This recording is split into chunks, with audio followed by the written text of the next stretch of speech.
My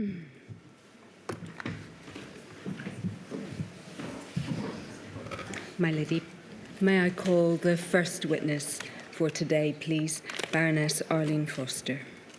Thank you for coming back to help us, Lady Foster. Repeat after me. I swear by Almighty God I swear by Almighty God that the evidence I shall give that the evidence I shall give shall be the truth, shall be the truth, the whole truth, the whole truth, and nothing but the truth. and nothing but the truth. Thank you. Thank you.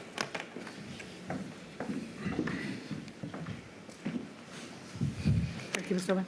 Can I ask you to give your full name to the inquiry, please? Yes, Arlene Isabel Foster. And you ought to have a witness statement in front of you, Baroness Foster, which you signed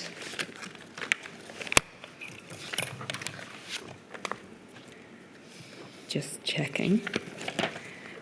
Forgive me. It's on the 28th of February 2024, correct? That's correct. And is that witness statement true to the best of your knowledge and belief? It is.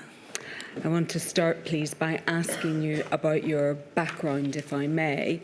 I think it's right that you were the member for the Legislative Assembly for Fermanagh and South Tyrone from 2003 until your resignation in October 2021. That's Is correct. that correct? That's correct.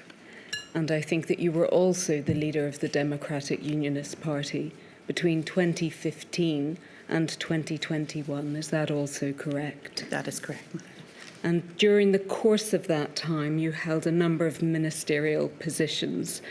So you were the Minister for Finance and Personnel, is that right? That's correct, for a Between- short period of time, yes. Between 2015 and 2016? Yes. Yes.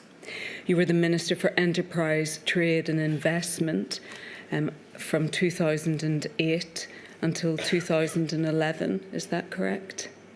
That is correct, yes. And then again from 2011 to 2015, yes? Yes. And you were also the Minister for the Environment as well for a period between 2007 and 2008. That's correct.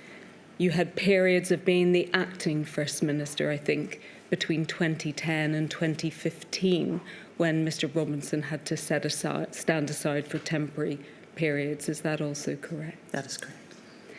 And you were the First Minister of Northern Ireland between January 2016 and January 2017. Is that also correct? That is correct, yes. And then between the 11th of January 2020 and the 14th of June 2021, you were once again the First Minister of Northern Ireland. Yes? Yes, that is correct. So you were First Minister for a considerable period of the time that this inquiry is interested in, correct? Yes, that's correct. And you were also one of the ministers who had the most substantial experience behind them in terms of ministerial experience as well. That's also correct, isn't it? Yes. I want to start by asking you the same questions that were asked of Miss Michelle O'Neill yesterday to see if you accept a number of the points that she accepted. First of all, that you and she were the joint heads of government in Northern Ireland as of January 2020, correct? Yes, it is a joint office, yes. And that you were jointly responsible for leading the executive's response to the pandemic. Yes, in a mandatory coalition, but yes, absolutely. And do you agree that the Executive Committee exercised a joint responsibility towards the people of Northern Ireland for the response to the pandemic? Yes, I do. And do you agree that this went to the single most important duty that you owed to the people of Northern Ireland to protect their lives? Yes, indeed. And I want again to ask you precisely the same question I asked of her, whether you consider that you and your ministerial colleagues gave the people of Northern Ireland the leadership that they deserved during that period.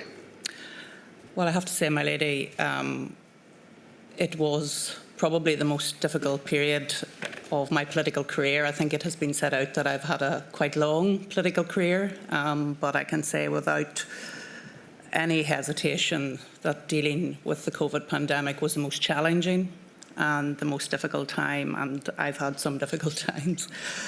But we certainly tried, as all of the executive, I think, tried to put their best foot forward and to deal with the issues that were presented to them. We had had 3 years without a government. We had come back on the 11th of January.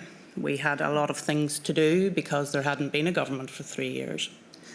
And we were then confronted with this global pandemic coming towards us. So it was hugely challenging. And I think all I can say in regards my own leadership is that I certainly tried to do the best for the people of Northern Ireland, recognising that I was First Minister at the time. The question was a simple one, Baroness Foster. It's whether or not you and your colleagues gave the people of Northern Ireland the leadership that they deserved during the pandemic. Well, I think that's a subjective question, my lady. Other people will have particular views on whether they got the leadership they deserve. I can only answer it from my own perspective, and I certainly gave as much as I could during the time that I was in that position. So, Baroness Foster, is it your position that you did give the people of Northern Ireland the leadership they deserved? My position is that people will have particular views on whether I gave the leadership that they deserved, and I'm sure that those views, my lady, will be varying views. From my perspective, I gave the leadership that I felt was needed at that time. Have you reflected on the leadership that you gave and the decisions that you were part of? And have you considered whether those were the right decisions for Northern Ireland? Well, of course, with the benefit of hindsight, you do think about all of the decisions that we took at that time, and no doubt we will go through some of those decisions today. But certainly at the time, I took those decisions with the best of intentions to protect the people of Northern Ireland. That was certainly the modus operandi that I was operating under at the time, that we had to do what was right for the people of Northern Ireland. I wonder if we could go, please, to INQ 000 417 025 and to page 9. This was the message that the Chief Medical Officer sent after the meeting on the 10th of November 2020, where he said, "Hang their heads in shame. Tell that story to the wife and 2 boys of a 49-year-old who said goodbye to their father on Facebook on Friday. There will, as a consequence, be more." And perhaps if we could go to another message that was sent in respect of that meeting, INQ 000 370 538 at page 28, please.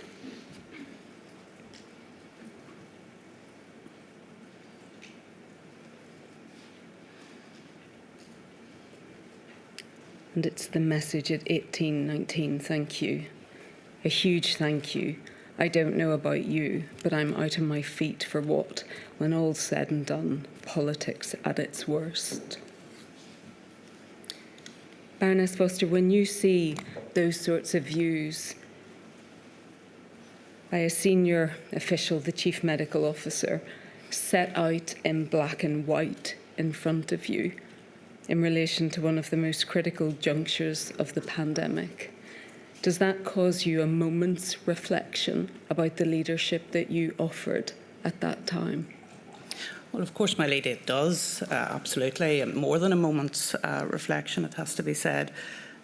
But the Chief Medical Officer, like all of us, was exhausted by that stage, I think it's fair to say. He worked so diligently for the Executive and for the people of Northern Ireland right throughout this pandemic. We had a very good relationship, and it saddens me greatly to see those text messages, and actually it brings me back to what we were going through at that particular point in time.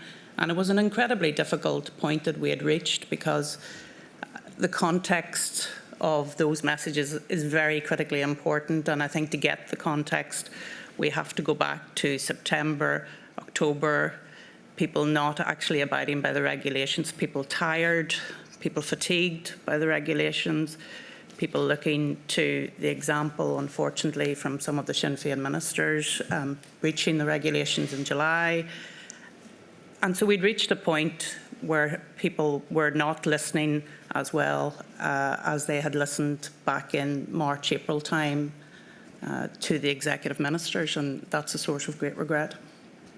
We're going to go through those months, I think, in some detail in order to understand the advice that was being provided to you at this point in time. A number of people have given evidence about the meeting that took place over the course of those 4 days. And I think that I can put it generally that many regarded it as a nadir in politics in Northern Ireland. Do you accept any responsibility for that? Well, I think we all have a responsibility to where we had got to on the 9th of November, 10th, 11th of November, because relationships were very poor at that time. I think you can see that from the minutes of that meeting. The Deputy First Minister had given an interview on the Sunday saying that we can't have continuous lockdown. We need to find a way to deal with that. We had discussed the issue out with the executive around close contact workers, hairdressers, beauticians, people who were pretty low paid. And at the time, she had sympathy for trying to do something for those people, because some of those people, if they didn't work, they didn't get paid. And it was that context that we went into the meeting believing that we could give some hope and some relief to those people. And then the story changed once we started the meeting, and it became clear during the first day, I think, towards the end, that Sinn Féin, because the Deputy First Minister was in the chair, and I think this is an important point, my lady, to make. The way the executive was chaired was that we took it in turns to chair the executive. So if I had chaired the last meeting for the first 5 items, Michelle would chair the meeting the next time for the first 5 items. So it just so happened on that occasion that she was in the chair for the whole length of that very long meeting, which meant that she had control in terms of when the votes were to be put, or if indeed a vote was to be put, because we have a duty, as you know, under the ministerial code to try and find consensus in an executive and try and bring everybody to the same point. And because she was in the chair, she had the decision to make as to whether to continue to look for consensus or whether to put something to a vote. Is that a very long way of saying that you don't bear any responsibility No, not for at what all. happened at that meeting? Not at all. I absolutely accept my position as First Minister. I'm just trying to explain what the context was, why relationships were so bad at that time, and why we got ourselves into the position where the cross-community vote was triggered. It's a feature of your witness statement, isn't it, that you blame a number of people or other departments for what happened in Northern Ireland for the pandemic. Do you agree? No, I don't agree. Well, we'll have a look at your witness statement, but Yes. throughout it you refer to the responsibility borne by the Department of Health, don't you, for the initial response to the pandemic? Yes, because, and I had an opportunity to look at the emergency response structure last night again, and it's very clear from those documents that health was the lead department, and that's why both Michelle and I looked to the health department for information in relation to the coronavirus. So that's not a passing of the buck, it's just the reality that we didn't have the information in relation to what was happening. Well, I'm going to ask you about why you didn't have the information, but are we to take it, per your witness statement, that it's the Department of Health which is largely to blame for what happened in Northern Ireland during the first wave of the pandemic, or do you accept responsibility for that? I don't think it was the Department of Health's fault for what happened during the first wave of the pandemic. It was the virus that caused the damage to Northern Ireland, and we were trying to deal with what was coming at it because nobody had any appreciation of the scale of what was coming towards us. And actually, in mid-March, at the meeting we had with the Republic of Ireland ministers, in those minutes, you can see that the Chief Medical Officer, our Chief Medical Officer, is saying that he felt that the peak was around 14 weeks from then. So wrongly, and I say absolutely wrongly, we felt that we had time, and we didn't have time, and that's a source of great regret. Saying that it wasn't the fault of the Department of Health is not the same as accepting responsibility for what happened in Northern Ireland during the first wave. I'm going to ask you that question again, whether you accept that you bear any responsibility for the outcomes in Northern Ireland during the first wave of the pandemic. Yes, of course I accept responsibility. I was First Minister at the time. And do you, for example, accept that you had joint responsibility with other ministers for the oversight, the general oversight, in terms of what happened, for example, in care homes in Northern Ireland during the first wave of the pandemic? Yes, indeed, my lady. Do you accept the concessions that were made by Miss O'Neill in her evidence yesterday, that by and large there was no real oversight on the part of the Executive Committee until around mid-March in respect of the response to the pandemic? Yes, I think that's a fair comment. Right. I'm going to go back and look at all of those things, but just turning then to your statement so that hopefully we can proceed on an agreed basis. First, if we could go, please, to page 22.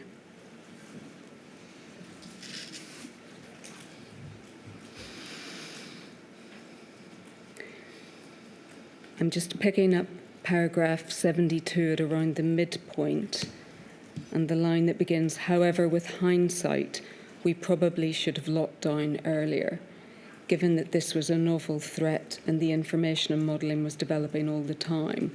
A more precautionary approach might have avoided many deaths.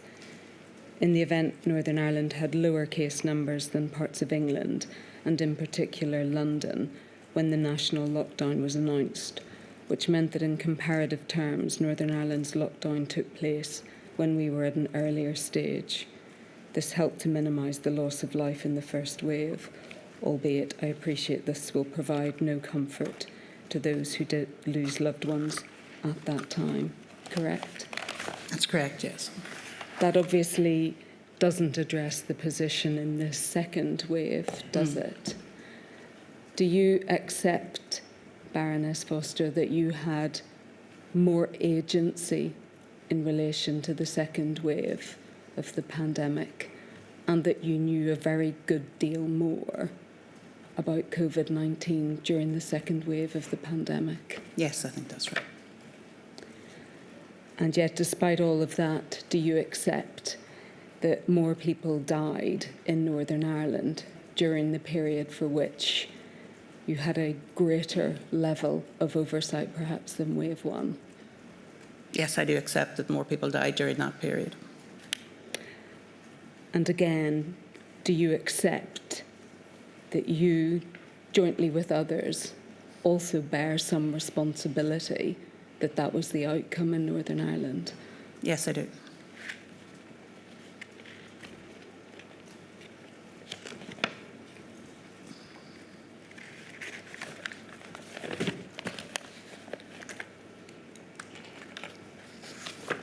I'm going to go back and deal with what you said then, please, at paragraph 36 of your witness statement.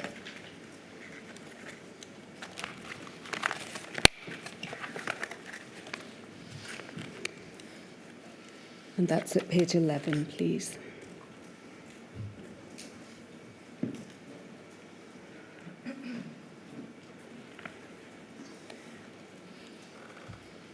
And what you've set out there is that from the end of January to the end of February, pandemic planning was squarely within the remit of the Department of Health. We were receiving briefings in February from the Department of Health at executive meetings and being advised in a general way of the various preparations that were being undertaken. Correct? That's correct, yes. And when you say that pandemic planning was squarely within the remit of the Department of Health, what that means is that really it was no part of the work of the Executive Committee in January or February 2020 to be part of the pandemic planning in Northern Ireland. Correct? No, I think in February, at the beginning of February, we started to receive updates from the Minister of Health under any other business at the executive meetings. And we were focused very much on trying to get a programme for government in place, along with a budget. And indeed, we had an away day to deal with those issues on the 12th of February. And given that the Department of Health was attending COBRA and dealing with the issues and reporting to us, that was the way things were running in February. I'm not sure that's an answer. You said at paragraph 36 that until the end of February, pandemic planning was squarely within the remit of the Department of Health. Did that mean that until the end of February, planning for the pandemic was not a matter for the Executive Committee? Well, the response was being led by Health as the lead department. The emergency response was not stood up until March, as I think it's been given in evidence. The CCG was met on the 20th of February under the leadership of the head of the Civil Service, David Sterling. And so in terms of planning and response, the Department of Health was certainly taking the lead at that time, albeit that the head of the Civil Service held the CCG on the 20th of February. Yes, and I'm going to come back and deal with what the CCG actually amounted to during that period. I'm just going to go back and look again at paragraph 36. And if we follow that paragraph down, I won't read all of it out.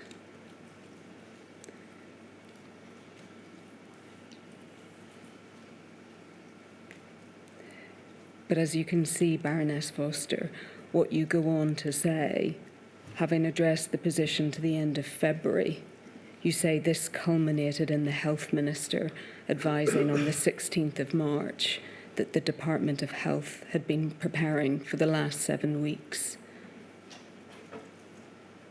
As this was a matter that was largely being dealt with by the Department of Health, issues such as the implications of Covid-19 were not raised to the Executive, save for the CMO's comment on the 2nd of March 2020 that virus was not like flu.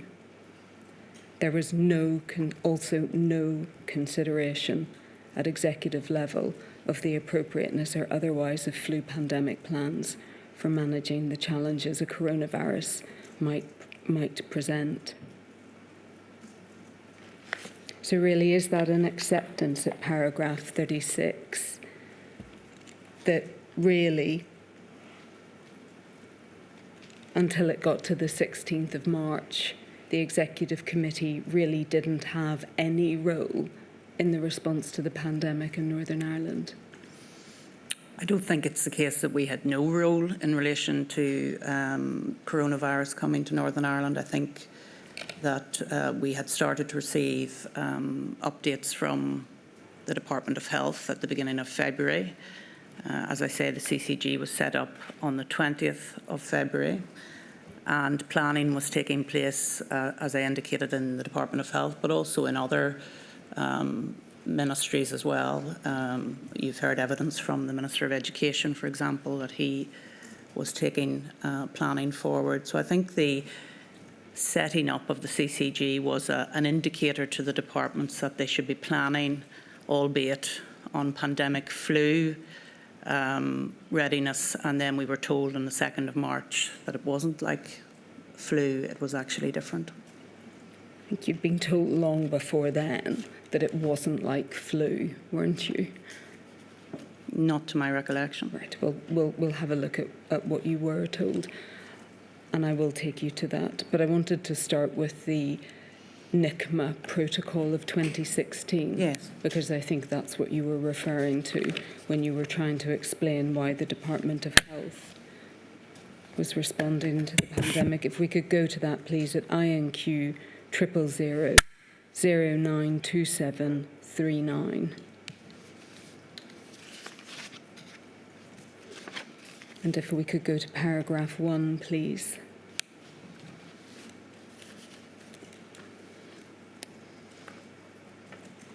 Baroness Foster, paragraph 1 sets out that when an emergency is anticipated, which is likely to have a serious impact to part of the whole of Northern Ireland, that the central strategic coordination arrangements can be activated, correct? That's correct, yes. And that part of the reason that they can be activated is to provide strategic coordination of the response to Northern Ireland departments, correct? Yes. And if we look at paragraph 3, the First Minister and the Deputy First Minister or TEO may activate NICMA following a request to do so from the Executive, correct? Yes. And in the absence of any of the organisations or representatives set out there, they can be activated whenever TEO judges it appropriate to do so, correct? Yes, that's correct. So overarching responsibility for the standing up of these arrangements ultimately lies with the TEO or with you and the Deputy First Minister, correct? Yes, that is correct. And there would be absolutely nothing to stop either of you, would there, for calling for the activation of civil contingency arrangements if you thought that they were required? That's correct, although I do note at paragraph 23, it says that it will normally be chaired by the head of the civil service, and membership is comprised of senior officials, and we had an understanding that officials took the lead, although I absolutely accept that it is the responsibility of both the First and Deputy First Minister in terms of ministerial roles. Yes, it would be absurd to suggest, wouldn't it, that the heads of government in Northern Ireland didn't have the ability to call for the activation of civil contingencies arrangements. Yes, it would be, yes. Much has been made, and in your witness statement, of the role of the Department of Health as the lead department. Can we just go and look at that, please, at paragraph 41?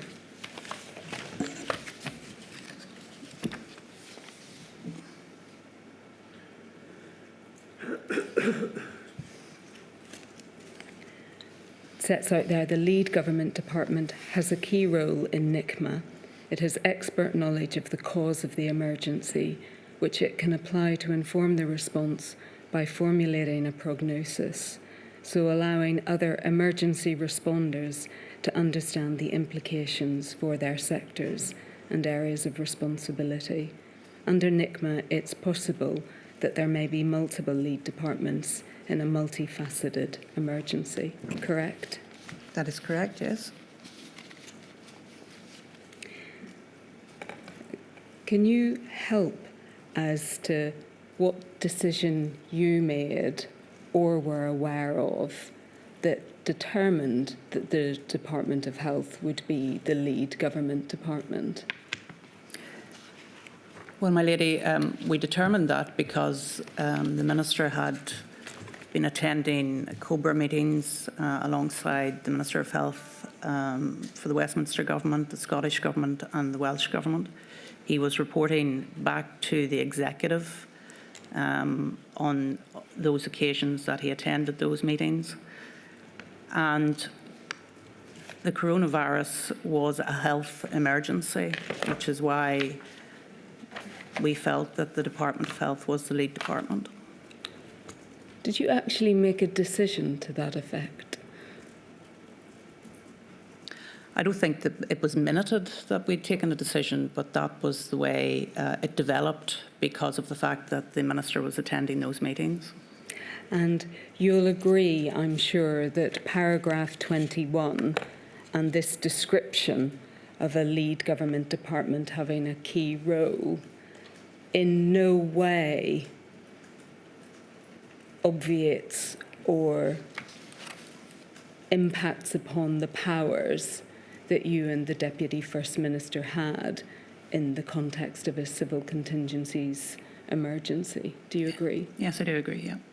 So for all of the reference and all of the reliance placed in your witness statement on the fact that the Department of Health was the lead government department, do you accept that that's no answer at all as regards the fact that the ultimate responsibility for the response to the pandemic lay with you and the Deputy First Minister as the heads of government?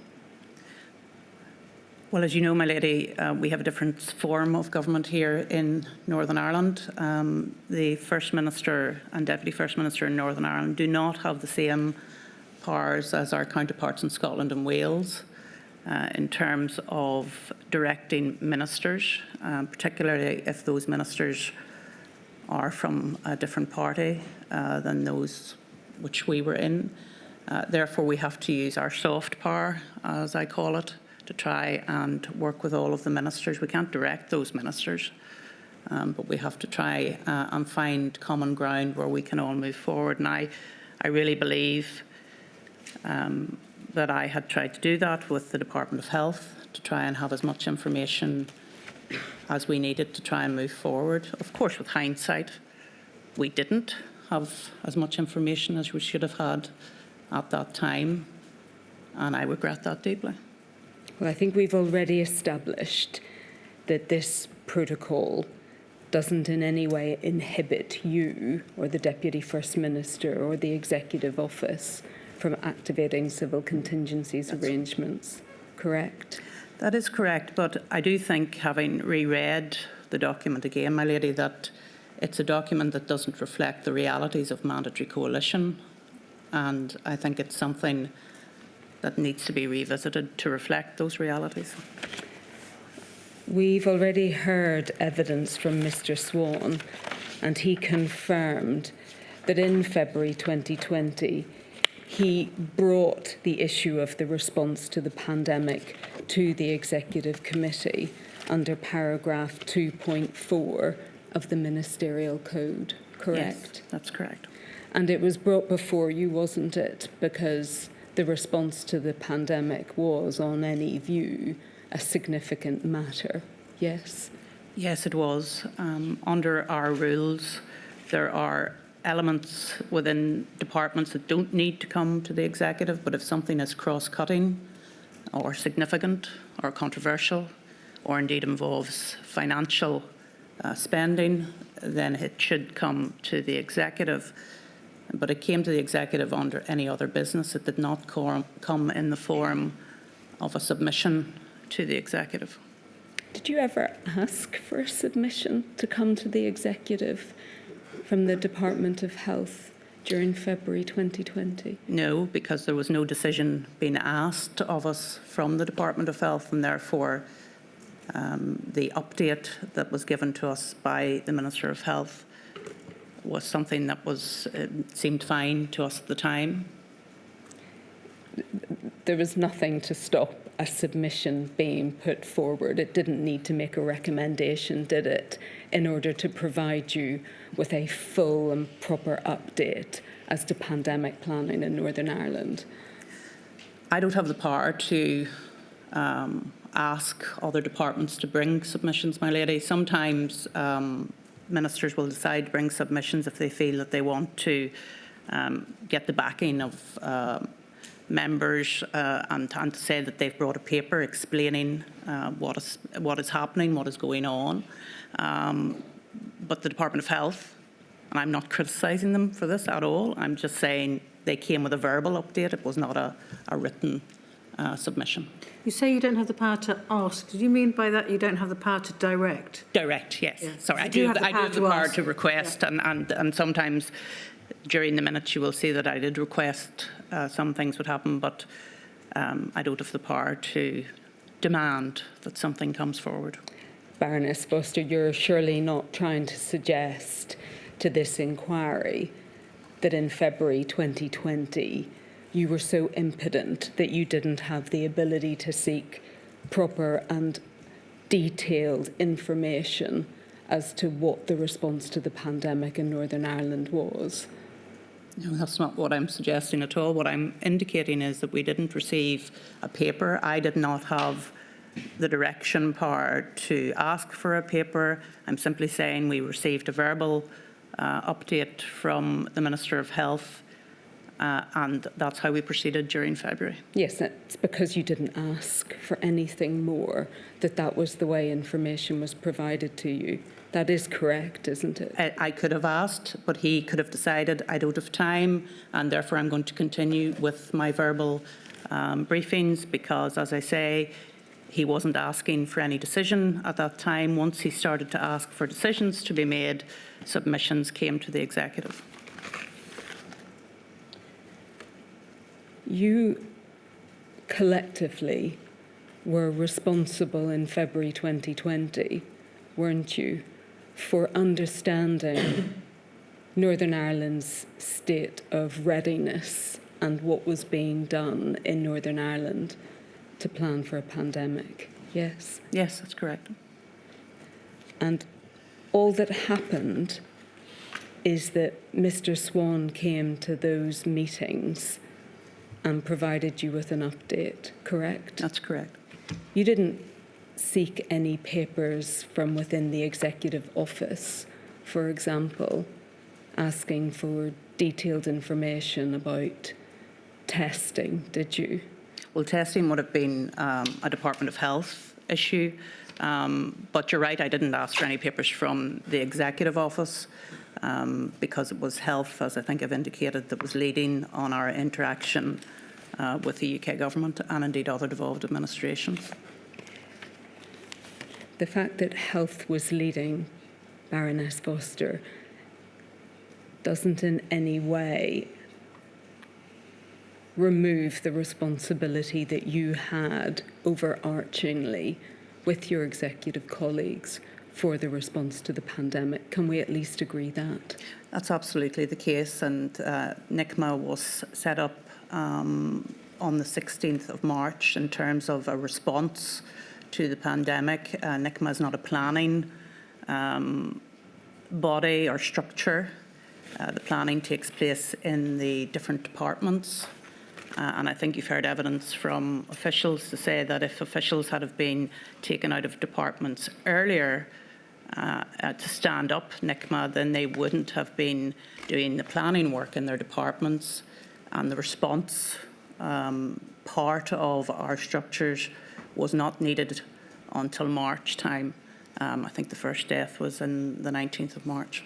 You're conflating, if I may respectfully suggest, Baroness Foster, a number of different things in that answer. I wonder if I can tease them out. First of all, without going back to the 2016 protocol, it clearly sets out in paragraph 1, to which I took you, that those arrangements can be set up in anticipation of a national emergency, correct? It says we are to provide strategic coordination of the response and/or recovery. The first paragraph sets out that where an emergency is anticipated, those arrangements can be set up, yes? Yes, but that's also part of paragraph 1, to provide the strategic coordination of the response and/or recovery. You do understand that these sorts of arrangements are stood up in order to assist in the response to a national emergency. So in other words, if an emergency is oncoming, if you know it's going to happen, these arrangements can be stood up in order to assist with the work done in order to meet the response. Yes, and I think, my lady, if we had numerous civil servants to go into NICMA and not cause damage to the planning that was taking place in departments, then certainly we could have set up NICMA earlier. As it was, I felt that we could have set it up slightly earlier to be in readiness. That's, of course, with the benefit of hindsight. But I think the point that if you're in a response mode, the planning has to happen in the departments for then the response to happen in the central piece, which is what NICMA is. Yes, and there was nothing to stop you, for example, and the Deputy First Minister, and indeed your ministerial colleagues, from ensuring that there was cross-departmental planning going on. You didn't need to necessarily stand up the protocol for those purposes, did you? No, and I think the fact that CCG met on the 20th of February was an indicator to the departments that planning needed to certainly be taking place. Well, we're going to look at what happened at the meeting on the 20th of February and what that amounted to in due course. I'm going to go, if I may, a bit earlier in time, and I was going to look at your witness statement, please, at paragraph 29 on page 9.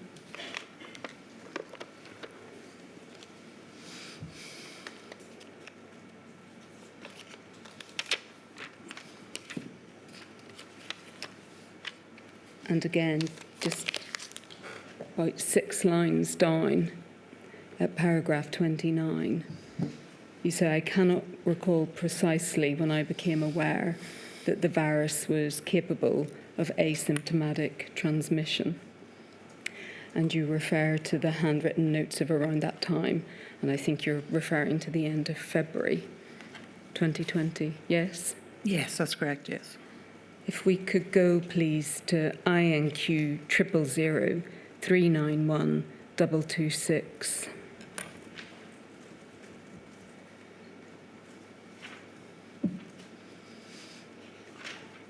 This is a briefing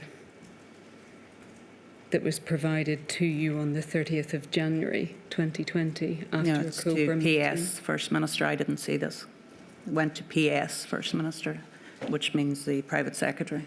So are you suggesting that you were wholly unaware Oh, I didn't of the have. update that was provided? No, I didn't have that.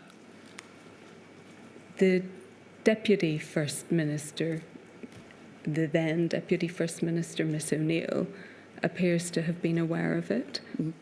Well, I certainly wasn't furnished with that from my private office.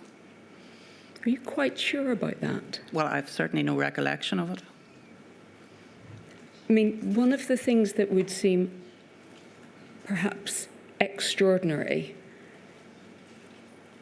Baroness Foster, is if this were not precisely the kind of document you were asking to see at around this time.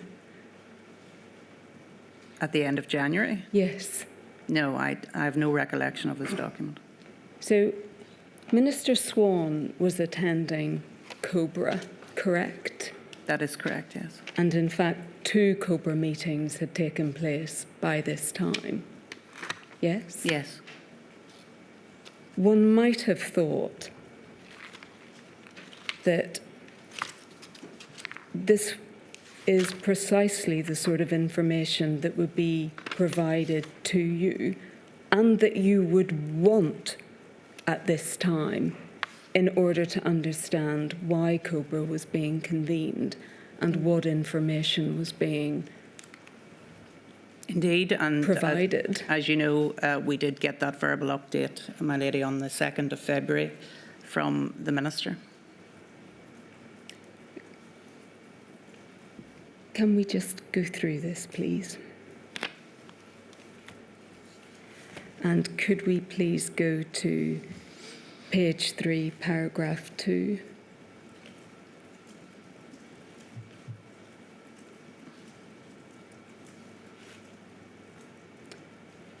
This briefing was setting out critical information about the risk level having been raised to moderate. Yes? Yes.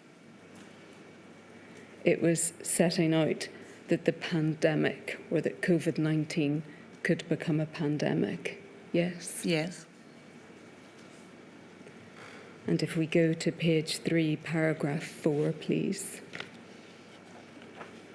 and look at the first 2 bullets.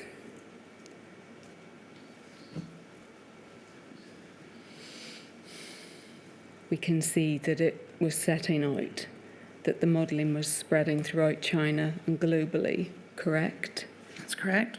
And that the clinical effects range from the asymptomatic, yes? Yes. So information was being provided at this time. To my private secretary, yes. And what would be the point of providing it to your private secretary, Baroness Foster? Well, I am just simply saying that I have no recollection of this document coming to my desk. I'm not going to say it did come to my desk when I have no recollection of it.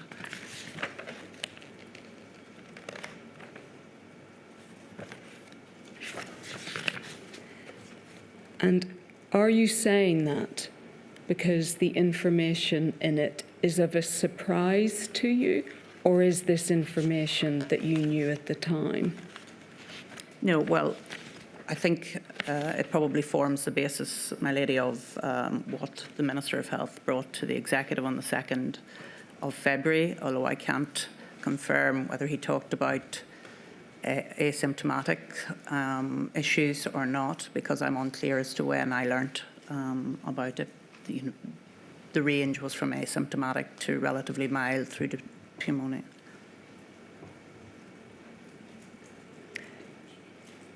Did you know that the virus was spreading globally by this stage? Yes, I did. Did you know that it had been decided that devolved administrations, and perhaps we could look at this, please, to page 4, paragraph 7.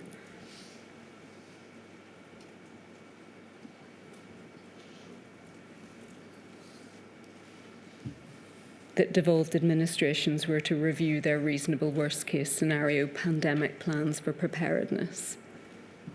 Yes, I do recall the Chief Medical Officer and Minister Swan talking about reasonable worst-case scenarios at the time in the Executive. Right, so you were aware of that? Yes. Yes. And when we go, please, to page 7, paragraph 1.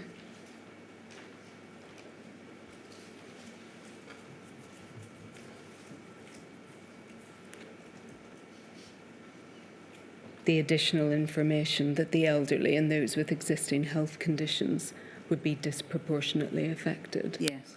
You aware of that? Yes, I was. Right.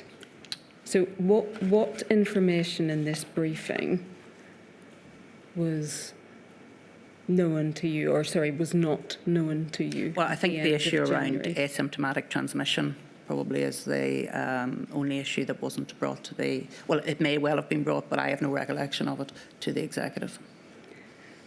And again, can you explain why, if a paper was being prepared at this incredibly important time and sent to your office, you wouldn't have read it?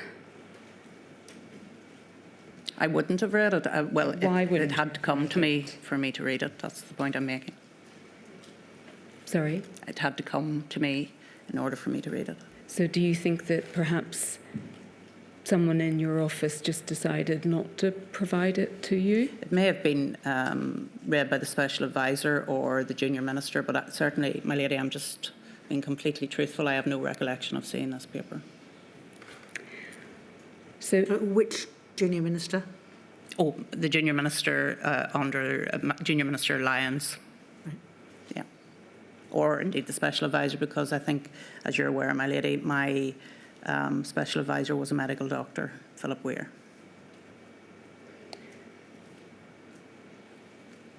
So it appears that you probably knew everything that was in this paper, but with a question mark over Around asymptomatic transmission at the end of January, correct? Correct.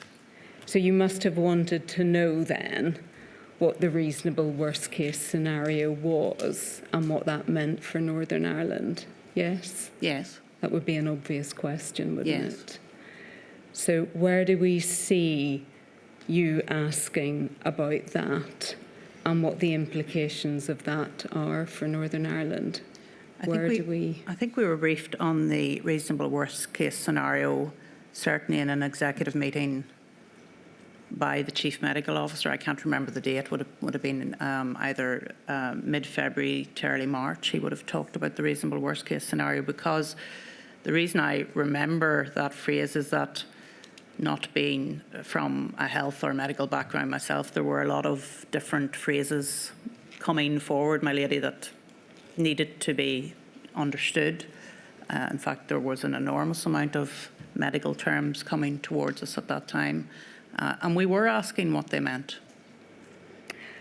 And you must have wanted to know what sort of infrastructure there was in Northern Ireland in order to be able to respond to a pandemic. Yes. I mean, that would be probably about as basic as it gets Yes. for the leader of a country. And where, at the end of January 2020, do we see you asking those sorts of questions? Well, it's not in the executive meetings, but we were asking our officials offline what was happening, hence the setting up of the CCG on the 20th of February, because not all discussions between ministers take place in the executive committee. I think what you've said in your witness statement is that certainly in February 2020, it was the executive committee meetings that were the source of the information to you about updating about the pandemic. So I just want to be clear that that's correct, and that when it came to information about the pandemic, it was the executive committee meetings that were the source of your information. So the source of the information, meaning the information that was brought to us by the Minister of Health to the executive committee meetings. That doesn't mean that we weren't asking questions outside of the executive committee meetings about what they meant. And because, as I say, I had a special advisor who was a medical doctor, I was able to ask him if there was anything I didn't quite understand. Right.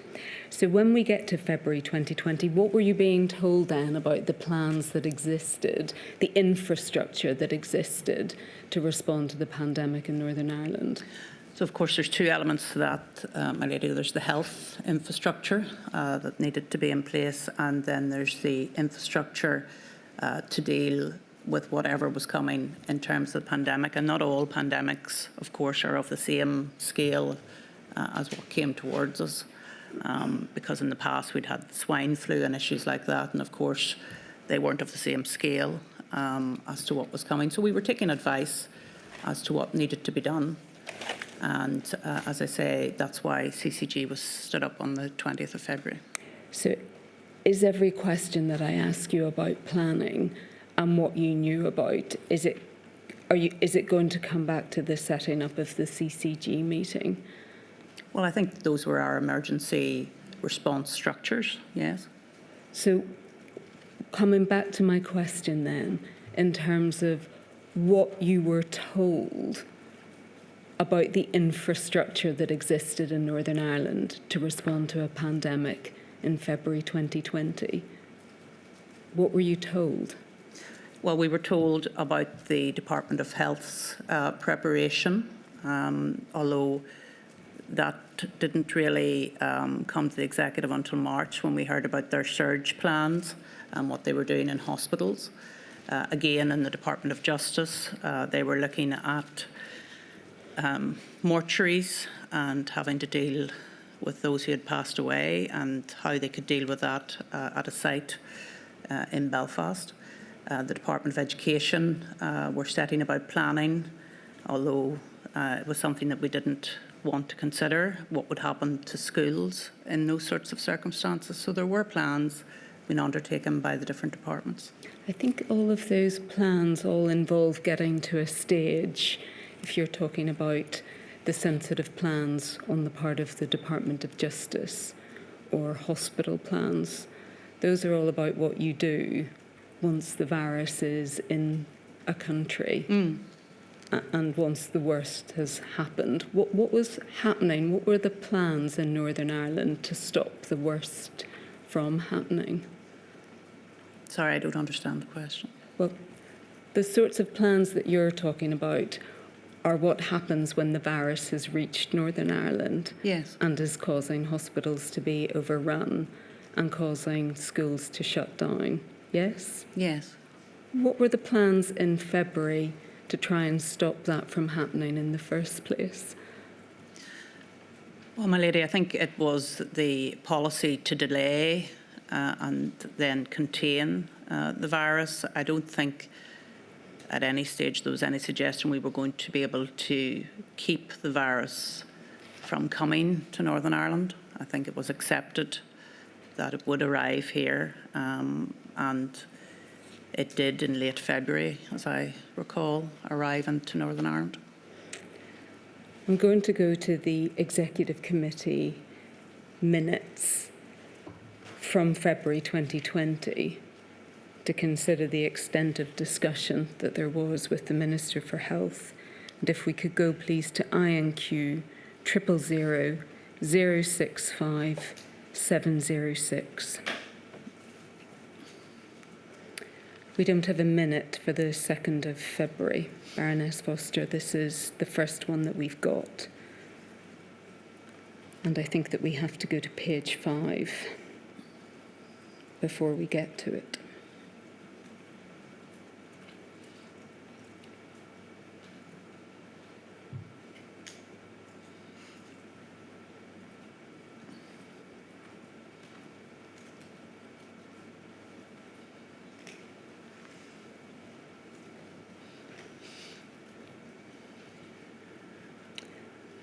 There's certainly no detailed information there, is there? About testing capacity, tracing capacity, hospital capacity. No. There's nothing there about the reasonable worst case scenario and what that might mean in Northern Ireland, is there? No. Not in the minutes, no. And if we scroll down a bit, please.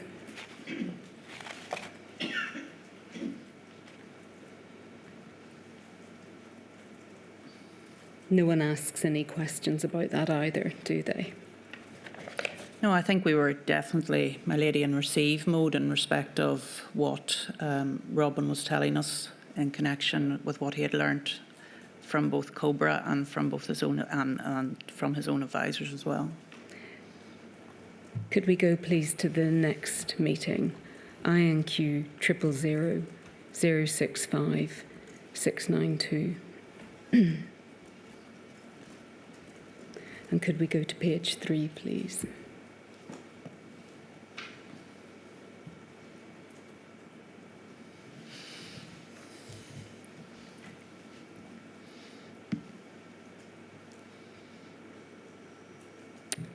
We can see reference to there being 12 places to carry out tests. If we could scroll down, please. There's some mention of the legislation.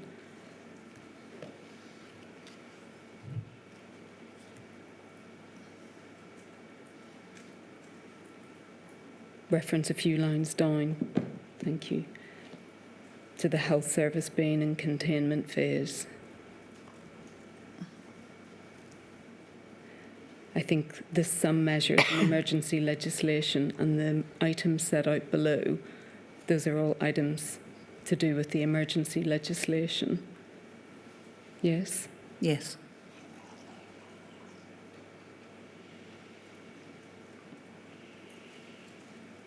If we go down, please.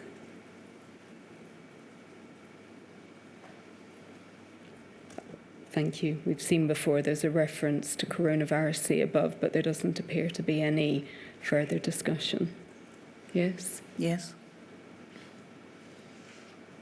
It's cursory, isn't it? We had, you see reference there to, my lady, an urgent decision that had been taken. That was in relation to clauses for the UK coronavirus bill for our inclusion in that bill.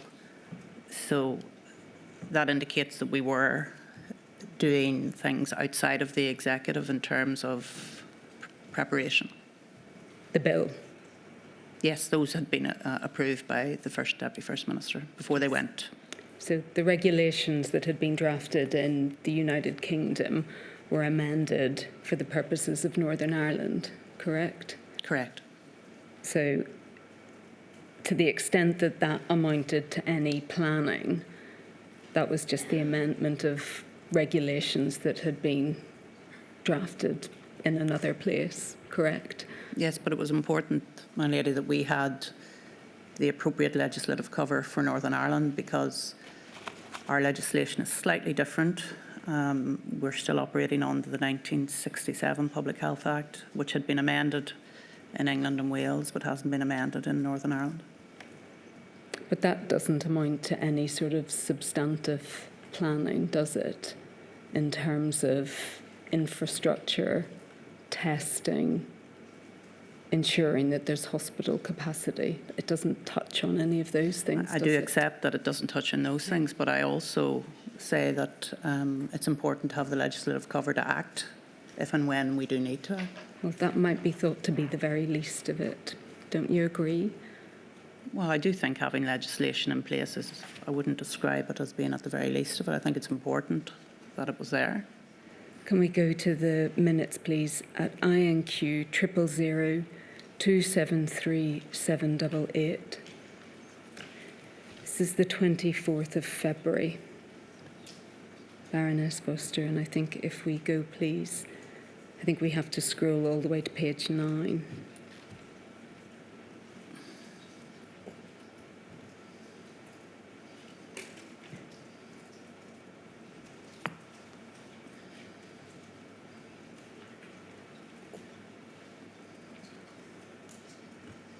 It's the 24th of February. And there's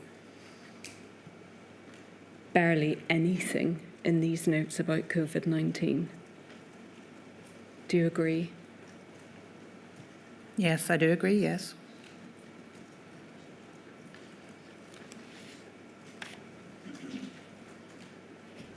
Still in containment phase.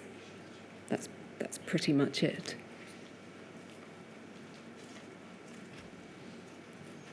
Standing back from all of that, do you agree that the Executive Committee in Northern Ireland brought virtually no scrutiny to the pandemic or the plans for the pandemic in February 2020? My lady, I wouldn't say that we had no scrutiny, but I do, by way of explanation and certainly not by way of an excuse, one has to look at everything else that was going on at that particular point in time. We'd only come back into government. We were trying to set up a programme for government to deal with all of the things that had been left sitting for 3 years. And I know that the inquiry has heard evidence in relation to the preparedness of the Northern Ireland system in terms of its emergency procedures being 18 months behind. And yet that wasn't identified to us in our first day brief or indeed brought to our attention. So I do accept that there should have been more scrutiny at that time. As I say, I tried to explain why that didn't happen, but it's certainly not an excuse. Just coming back to the legislation, if we could go please to INQ 000 390 947, please.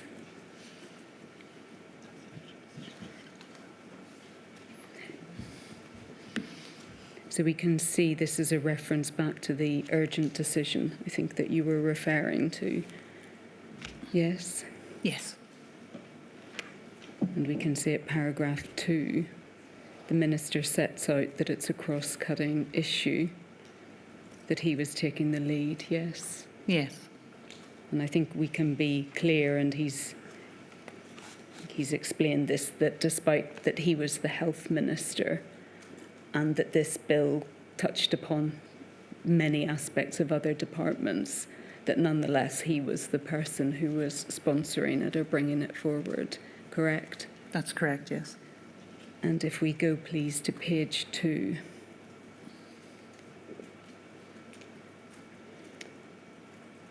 And again, we can see set out here that he was explaining that it was appropriate to prepare for a reasonable worst-case scenario, Covid-19 pandemic, moderate severity, without a vaccine. Yes? Yes, that's correct. And paragraph 5, please. So again, just setting out some of the fairly stark figures by that point, yes? Yes. And if we could go to page 5, please.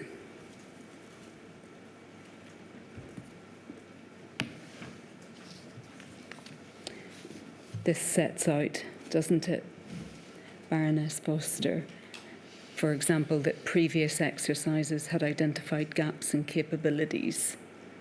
We see that at paragraph 2, to overcome a severe pandemic. Yes. Yes. Thank you.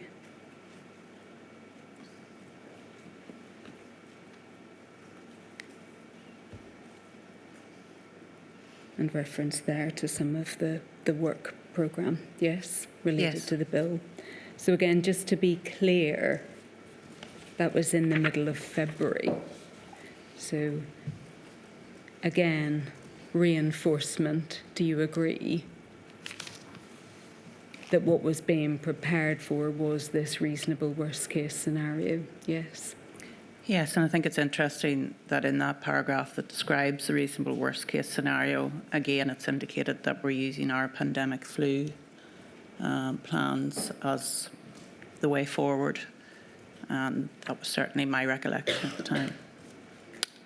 Yes, and again, I don't think we see any papers or any requests from you to officials in your department asking for any sort of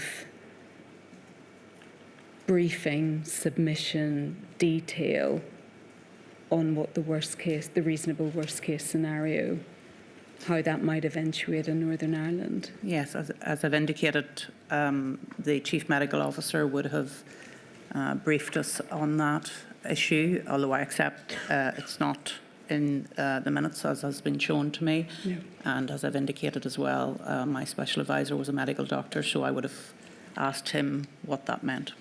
Did anybody ever discuss with you that if this new virus was asymptomatic, there was asymptomatic transmission, that the pandemic flu plans might not be appropriate? Certainly not in February.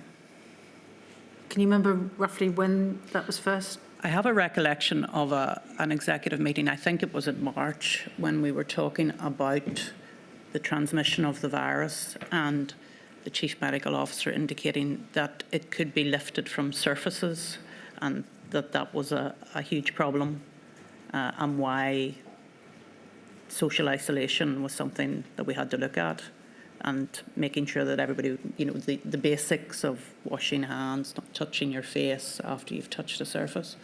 So I do have a recollection of that, and I think it was in March time. You said in your witness statement at paragraph 53, I don't think we need to bring it up, that you would have been aware of the World Health advice, the World Health Organization advice of the 24th of February. Yes. So you would have been aware that that advice was to the effect that there needed to be the highest level of national response, Yes. correct?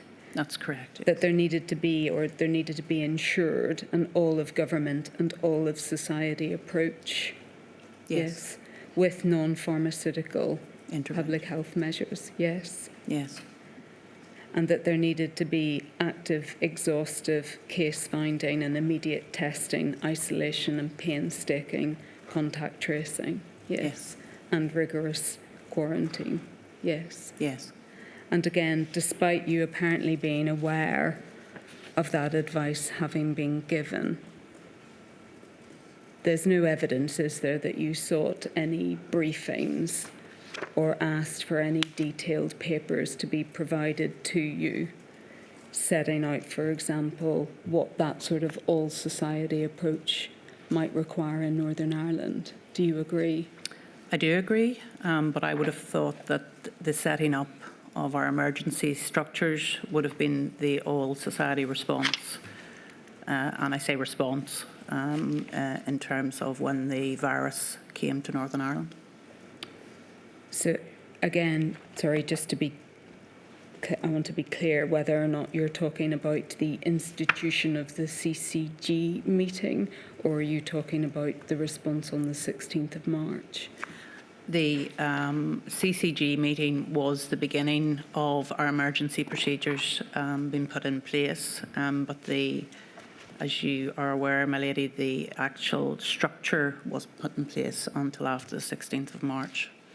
So the head of the civil service brought officials together on the 20th of February, and I've heard the evidence about the content of that meeting, and then the actual structure of NICMA wasn't set up until after that.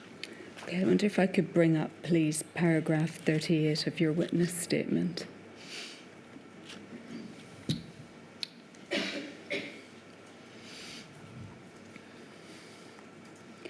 You said there in TEO by the end of January, NICMA was being set up.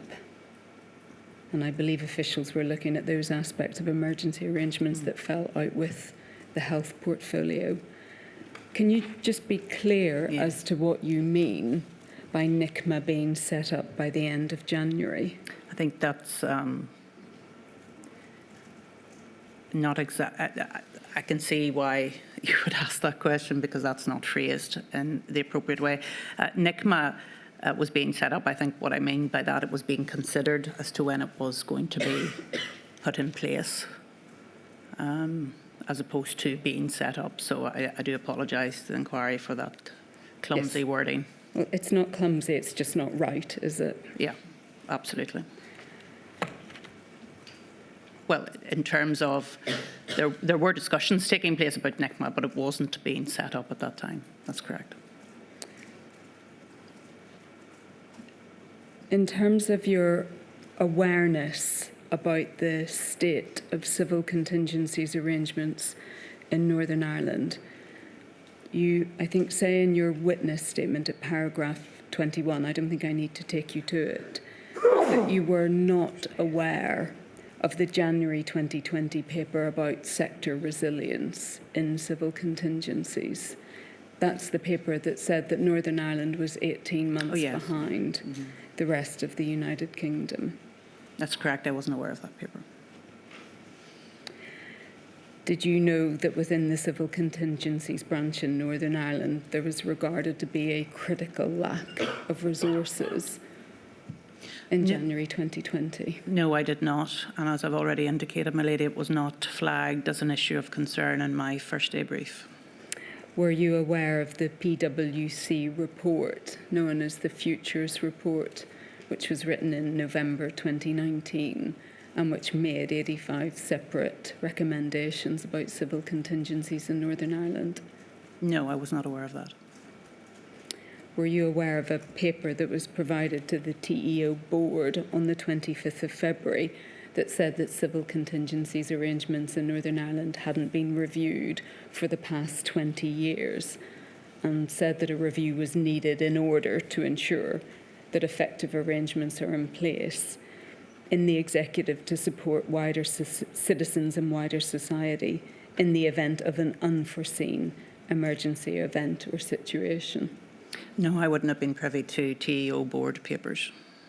Were you aware, I think it's correct at this time, I think that there were only about 2 staff in the civil contingencies policy branch? No, I was not aware of that.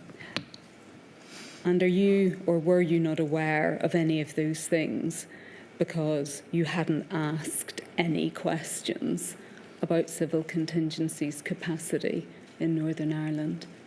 As I've indicated, my lady, it was not flagged as a matter of concern in my first day brief. I was aware that the civil contingencies had been put in place for no-deal Brexit Yellowhammer. I probably therefore believed that the civil contingencies branch was in a good state, and I regret now not asking that very question and instead assuming, because it had been stood up to deal with those no Brexit issues, that it was in a good state.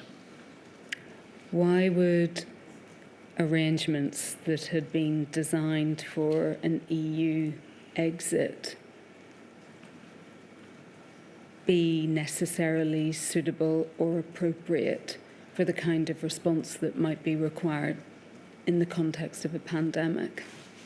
Because in TEO our function is to coordinate the response, and therefore it would have been about coordinating the response for the pandemic, just as we had got ready, although in the end we didn't need to do it, have to coordinate the response in respect of a no-deal Brexit. Is that a convenient? It is. Sorry, Thank you. Thank you. I mean, just from what I've heard about Yellowhammer, one of the principles was that civil servants were recruited. So I think the whole point about Yellowhammer was preparing the numbers of staff. So that should have been the impact. By the sounds of it, in Northern Ireland, it wasn't. Very well, 11:30.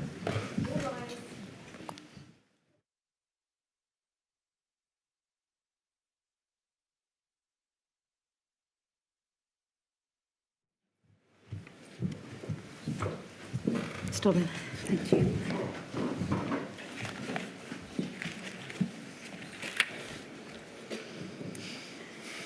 Baroness Foster, before the short adjournment, I was asking you some questions about civil contingencies arrangements in Northern Ireland and asking you about your level of awareness as to how depleted they had become. And I think that you confirmed that you didn't know that. And I think the question that I was asking you was whether or not that was because you hadn't made any inquiry of your department or asked to see, for example, what the civil contingency planning looked like for the response to the pandemic. Well, my lady, if the Deputy First Minister and I sat down and tried to think about all of the things that we wanted to ask questions about and didn't know about, we would have been a long time going through all of that. So, no, I didn't know about the state of preparedness in terms of civil contingencies. I should have known, and it should have been brought to me. And whilst I accept you will take a different position, I believe that the civil servants should have brought it to me. Well, throughout the course of February, the picture was building, wasn't it, as to just how serious the position was in respect of COVID-19, yes? Yes, it was. Yeah. And you would have seen, for example, I'm sure you didn't need a briefing to tell you about the lockdowns that had taken place in Italy in February, for example, yes? Yes, towards the end of February, that's right. Well, I think from about the 21st of February, I'm sure that someone will correct me if I'm wrong about that. And obviously, COBRA had continued to meet, hadn't it? Yes. We've already seen that you were aware of the World Health Organization declaration. So one might have thought that perhaps coming towards the end of February, that it might have crystallised that there was a need on your part to ascertain what the civil contingencies arrangements were in Northern Ireland for responding to this oncoming pandemic. Did you ask that question or ask to look at those plans? Lady, I don't think it's unreasonable to expect civil servants to alert if there were matters of concern in relation to those issues. I think it was reasonable for me to expect that those plans were in place. That we were aware the CCG had met on the 20th of February. If there were particular issues around resourcing I don't think it's unreasonable to expect those to have been brought to us, given what was going on. But they weren't. What about the broader plans, Baroness Foster? What about the plans that were being put in place across government in Northern Ireland to respond to the pandemic? Did you ask to see those?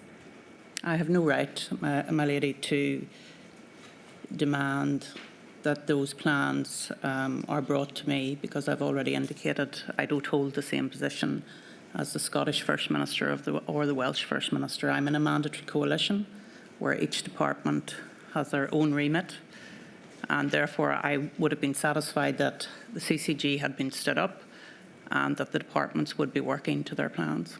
You didn't have to demand to see anything, did you? You could have convened a meeting of your ministerial colleagues and asked them to bring their plans to the table. Asked them, not demanded it of them, couldn't you? That's not the way mandatory coalition works in Northern Ireland.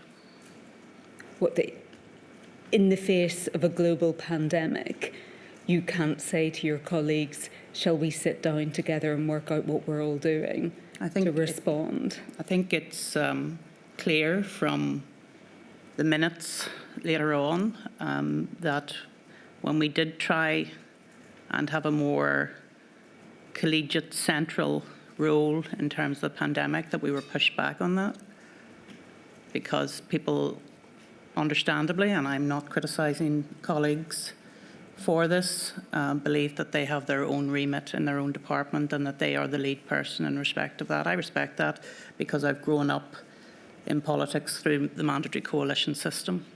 Is it a good system for governance? Is it an efficient system for governance? No, it's not, my lady. That's the point. But it's a system that we have that was given to us by the Belfast Agreement, and it's there for a reason. And no doubt we will talk about the cross-community vote system later on in evidence, but that's the system we have due to the Belfast Agreement. Baroness Foster, I don't think you can deflect every question that's put to you by reference to mandatory coalition. I'm not deflecting any questions whatsoever. I'm answering the questions to the best of my ability. Did you ask any of your ministerial colleagues in February 2020 if you could sit round a table and discuss planning for the pandemic with them? No, I did not.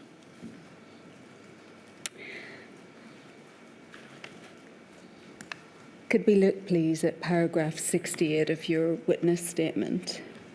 And that's at page 21. So it's INQ 000 418 976.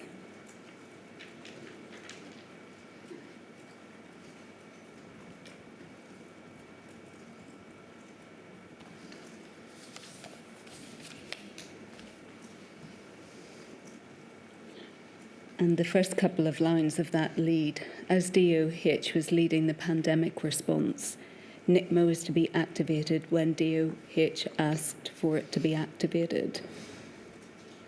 Do you accept that that part of your witness statement is wrong? No, I don't think it's wrong. I think it was a statement of the reality we're working to.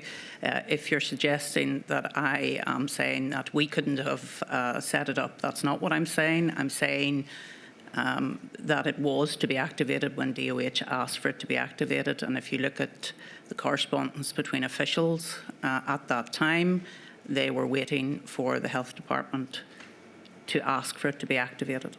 Well, I think that the health department was providing advice at that point in time.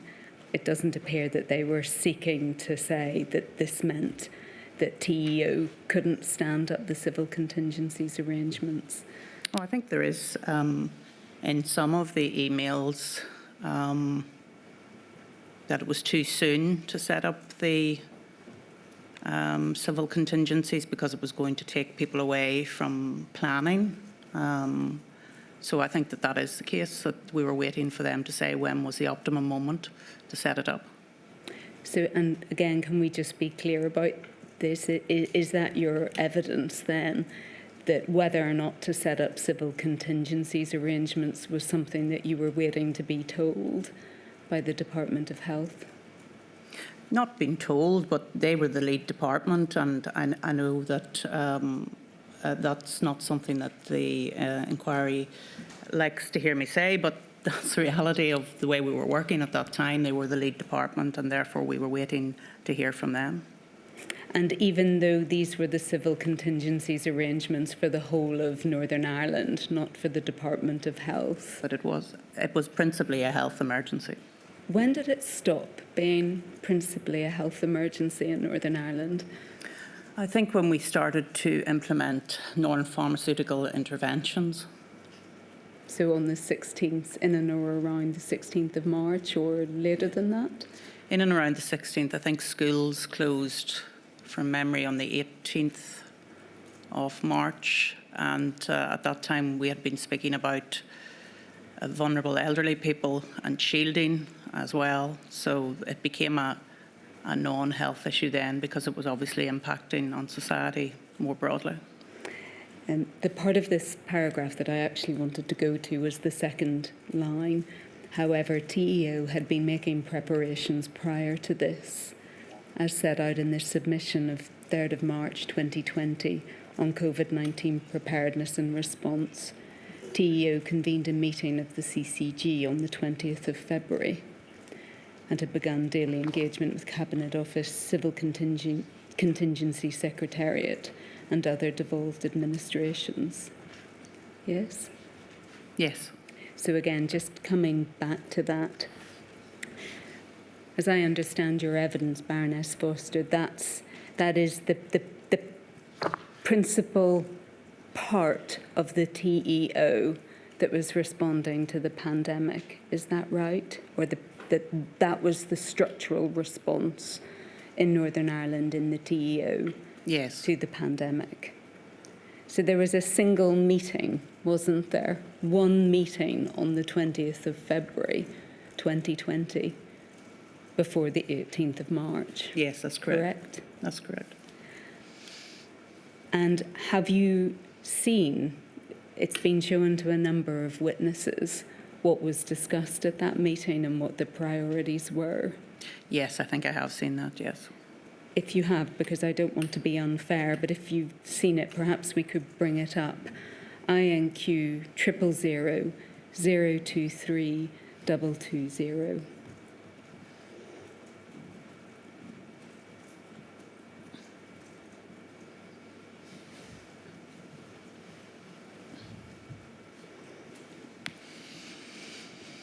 So we've seen, Baroness Foster, that these were the priorities in Northern Ireland at this time. Yes.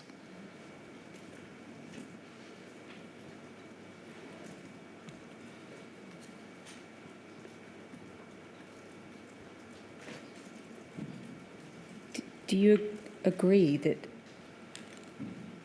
it's a matter of deep concern that these were the priorities for planning for a pandemic in Northern Ireland on the 20th of February?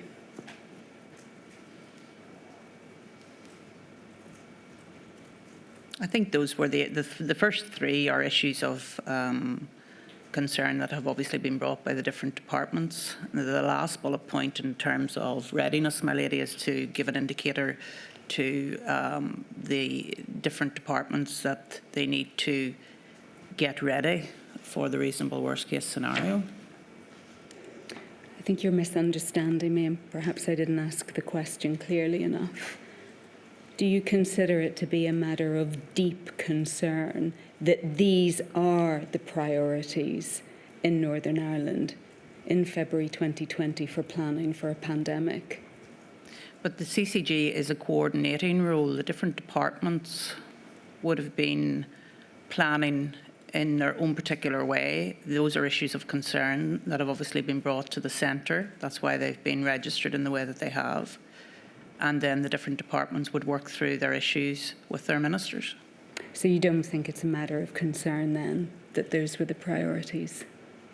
Well, sorry, these are the priorities that have been brought from the department as matters of concern at that point in time. So I don't see why it's not a planning exercise. It's actually people coming from the departments and saying, here are our issues of concern at this point in time.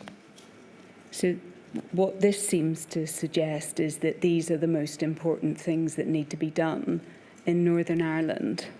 I think they're the most urgent things that needed to be done at that point in time on the 20th of February. Yes. And even if we take it on that basis, this doesn't cause you any concern. I'm not sure what issue you're trying to raise with me. Well, if this is the only meeting that takes place in Northern Ireland of the Civil Contingencies Organisation, and that these are the things that they regard as being the priorities. So, for example, storage of the remains of people, that there mightn't be a power to close higher education. In other words, that there aren't a number of priorities going to the core functions of every department and what they need to do in order to respond to a pandemic. Where do we see any consideration of that? But you have to remember, this is the 20th of February. We haven't any cases of COVID-19 at this point in time. I accept that there should have been more identification, particularly in and around elderly people and how they were going to be dealt with. So instead of dealing with excess death storage, why were we not hearing about the care home facilities and how they were going to be dealt with? But as I say, these were issues that were raised from the different departments to the centre. I've already indicated that, in my view, CCG and NICMA is a response organisation. It's not a policy body, and that's why I can see the questions you're asking, but those are coming up from the different departments. So where was the scrutiny, Baroness Foster, of or by ministers in Northern Ireland as to what was being done at this level in order to plan for the pandemic in February 2020? This isn't a scrutiny body, it's a coordination. No, where is body. the scrutiny of it? Yes, so I accept that, yes. There wasn't there any, wasn't was there? any scrutiny in relation to the issues that were brought. There wasn't any scrutiny at all, was there, by the Executive Committee in February 2020 of the response to the pandemic at all, was there? In our structure, and this is not a deflection before that is raised, the committees are the scrutiny of the minister's decisions. It is not really the work of other ministers to mark the homework of their ministerial colleagues. So it was no part of your role, Baroness Foster, in the response to the pandemic to, even if exercised as a collective responsibility, to understand what state Northern Ireland was in and whether it was capable of responding to a pandemic. Is that what you're suggesting? No, what I'm suggesting is I think it was reasonable to expect that the pandemic plans were being developed by our officials, and if there were gaps in the planning, if there were things that weren't being dealt with, that we would have been alerted to that. So again, it's a question of people drawing things to your attention rather than you seeking to assure yourself that Northern Ireland was in a fit state to respond to the pandemic. Yes, my lady, I think there is a duty on civil servants to inform their ministers in relation to issues of concern that have come across their desks, and because we have the policy powers. And I do say that we had been out of government for 3 years, And it may be the case that the civil servants had got used to the fact that they didn't have to do submissions to their ministers in relation to issues. That's no criticism of them. It's just the way they had been working during those 3 years. And this was just literally a month after we had come back into office. What was your responsibility at this time, Baroness Foster? A wide-ranging responsibility. No, I mean in term- respect of the pandemic. Well, as I've already indicated, we were reliant, heavily reliant, probably too heavily reliant on briefings from the Minister of Health in relation to what was happening. That's not an answer. Well, it is an answer. It's the answer I'm giving to the I'm inquiry. asking you what your responsibilities were or how you discharged your responsibilities to Northern Ireland as the leader of its government in respect of the pandemic during that time. I've already answered that question. I'm going to move on.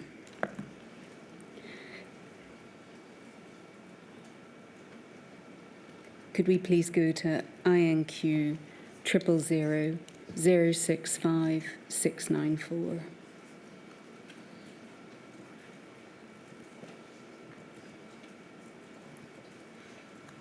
So these are the minutes of the 2nd of March. And perhaps if we may just scroll through these if we could.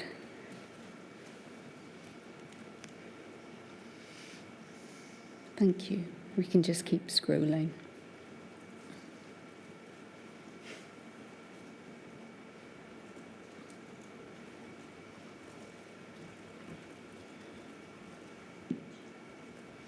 And I think, thank you.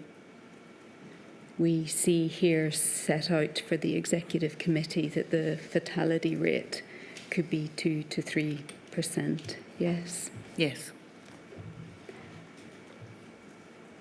And if we could just please scroll down a little more.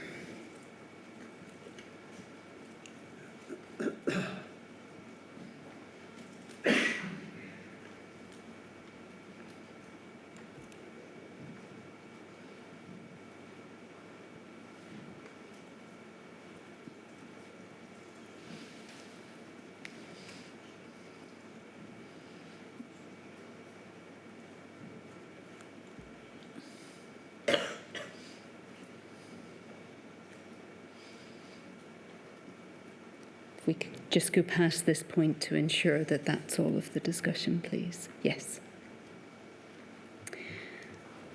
So again, we can see that there's maybe a little bit more discussion, Baroness Foster, but again, there's no detailed, considered discussion about plans, the ability of the health service to withstand the pandemic, testing capacity, any of that kind of information that one might expect by this stage. Do you agree? Well, I think this is the first substantive meeting where the CMO came to brief us, and as you will see in that briefing, he indicated that it was not like a flu. The virus was different, and that was him alerting us to that fact, I think probably for the first time, although I stand to be corrected. And I think, if I may, my lady, we were all in a state of shock after this meeting. It was really a very sober assessment of where we were at. And it doesn't appear to have prompted any consideration for a joint meeting about planning, does it? Well, I think we were absorbing a lot of information, a lot of new information at that time. And you will see we broke off the meeting to go to our first, well, in terms of First and Deputy First Minister, our first COBRA meeting. And that was remotely, obviously, from the Department of Health.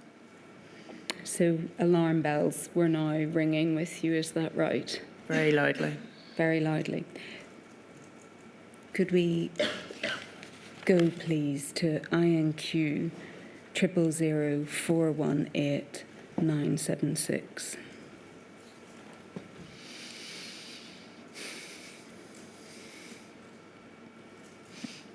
And, oh, forgive me, that was the wrong. It's INQ, sorry, 000065695.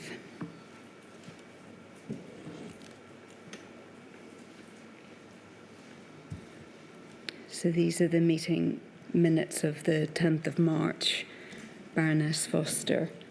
And if we could go, please, to page 3, and we'll scroll down, Baroness Foster, so that you can see it in context. Sorry, could we just scroll up to page 2, please?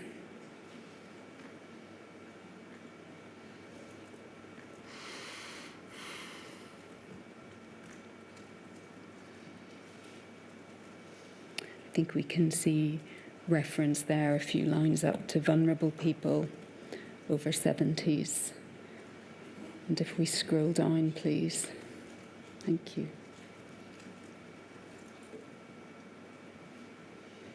And then we can see you at the top, civil contingencies. Have we got plans to handle? Advice to organisations, companies.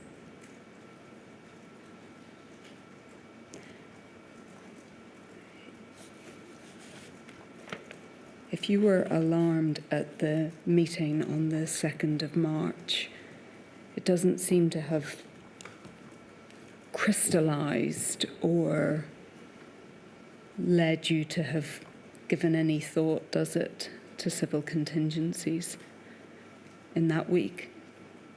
Because, and I say that because you seem to be asking possibly the most fundamental and basic question that could possibly be asked by this stage.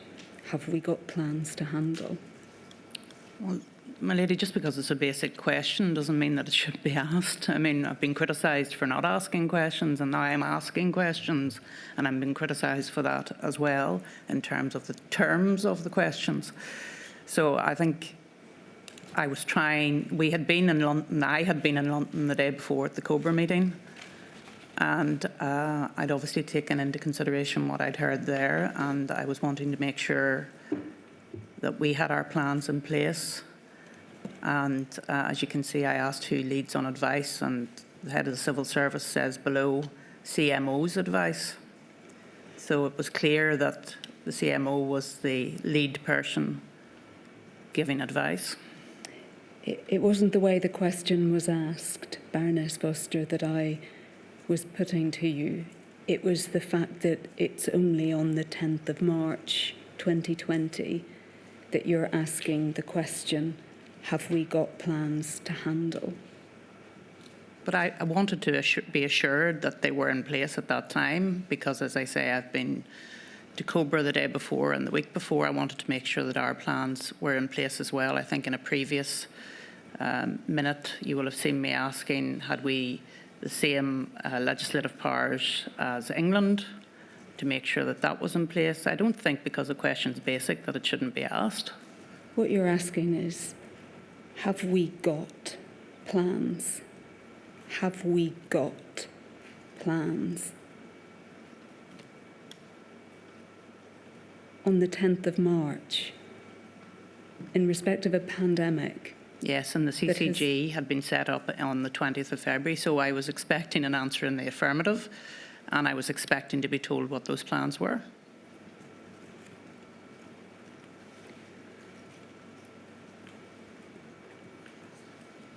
And I think we see, I won't go, perhaps if we just go on to page 3, please. That is page 3. Sorry.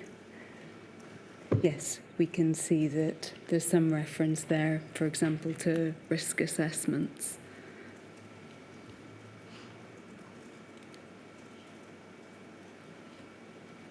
I think that we can be clear then Baroness Foster, and perhaps this really lays bare that up until this point in time, you appeared just not to have known whether there were plans to respond to the pandemic. That's not the case.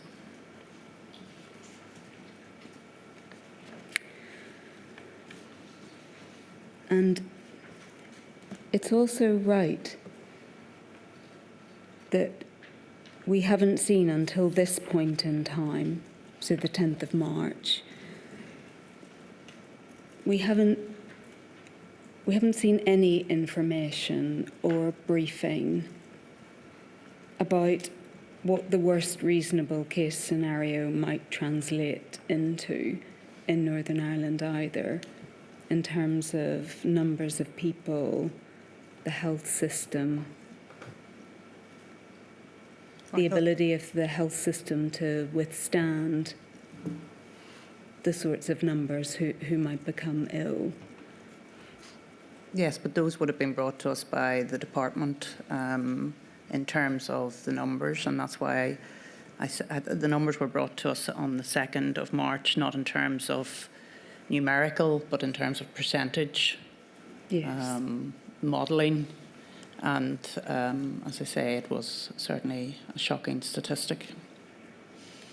Well, I think that you're first told of the figures. I mean, we'll come to it.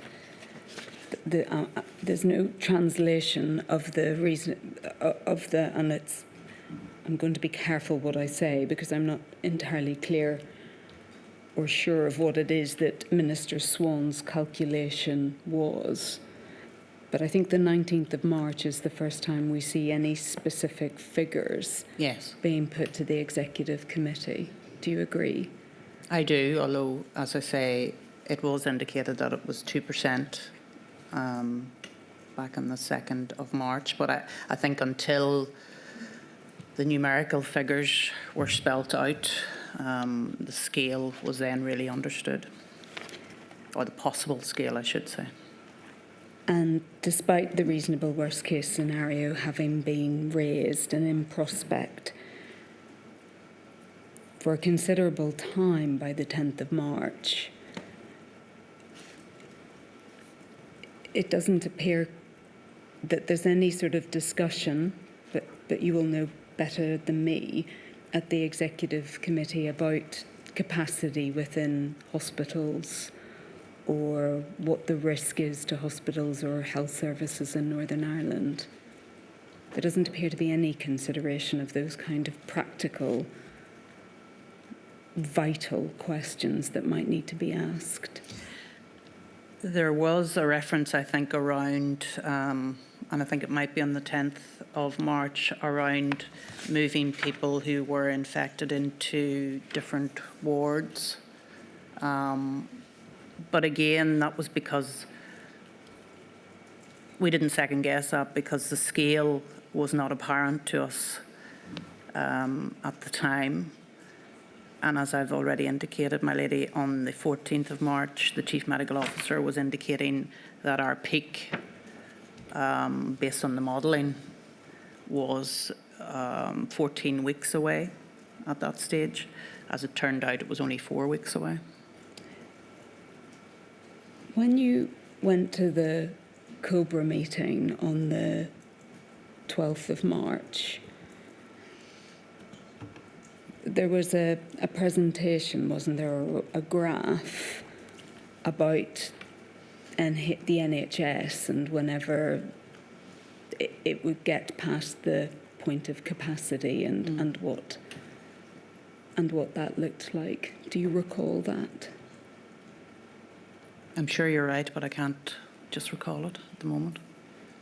Because, again, it doesn't appear to have sparked or prompted any sort of scrutiny or questioning by ministers in Northern Ireland about the position in Northern Ireland and what that might mean for health services in Northern Ireland. Yes, but as I've indicated, I think our feeling was that we had time to deal with those issues, and as it turned out, it came a lot quicker in terms of the peak of the pandemic.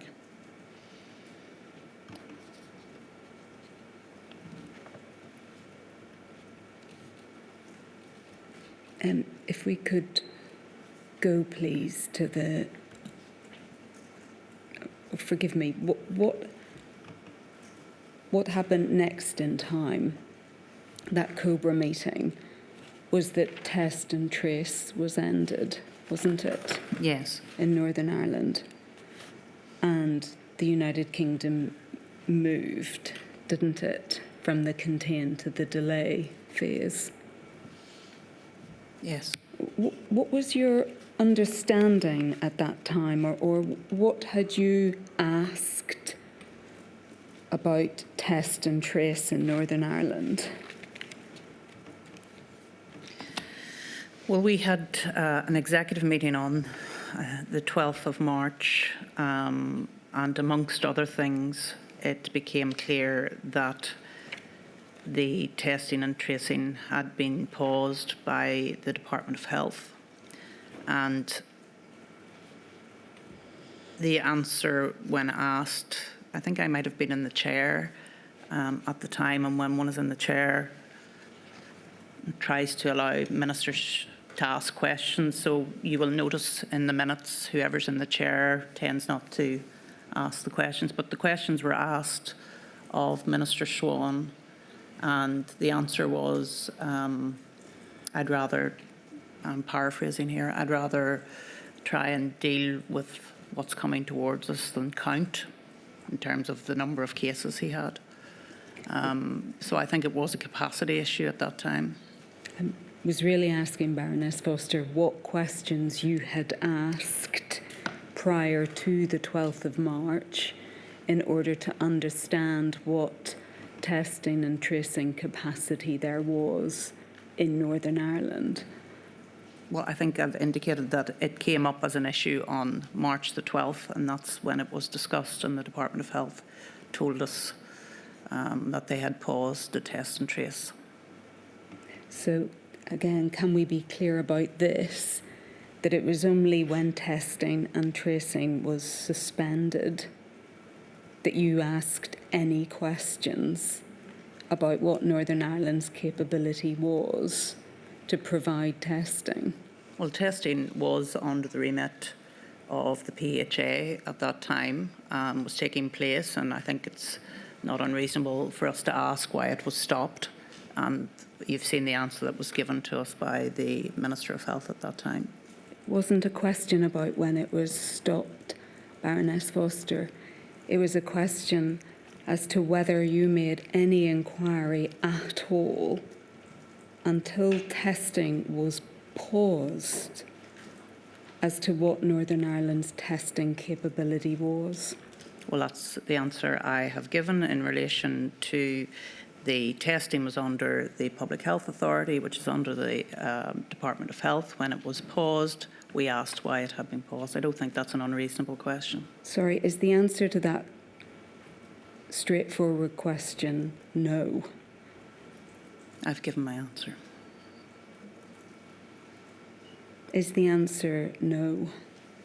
The answer is that testing was under the Public Health Authority, which is reporting to the Department of Health. Move on, I think, Stub. Yes, thank you, my lady.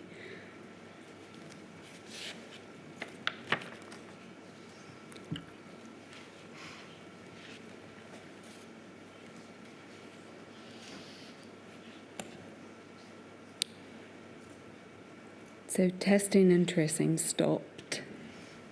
Northern Ireland moved from the contain to the delay phase. And I think it's right, Baroness Foster, that that was effectively a decision that was taken by government in Westminster and applied effectively in Northern Ireland. And that there was no discussion by the Executive Committee, for example, about whether or not, in fact, test and trace needed to be stopped in Northern Ireland. That's correct. You were informed by the Department of Health. Correct. That it was stopping.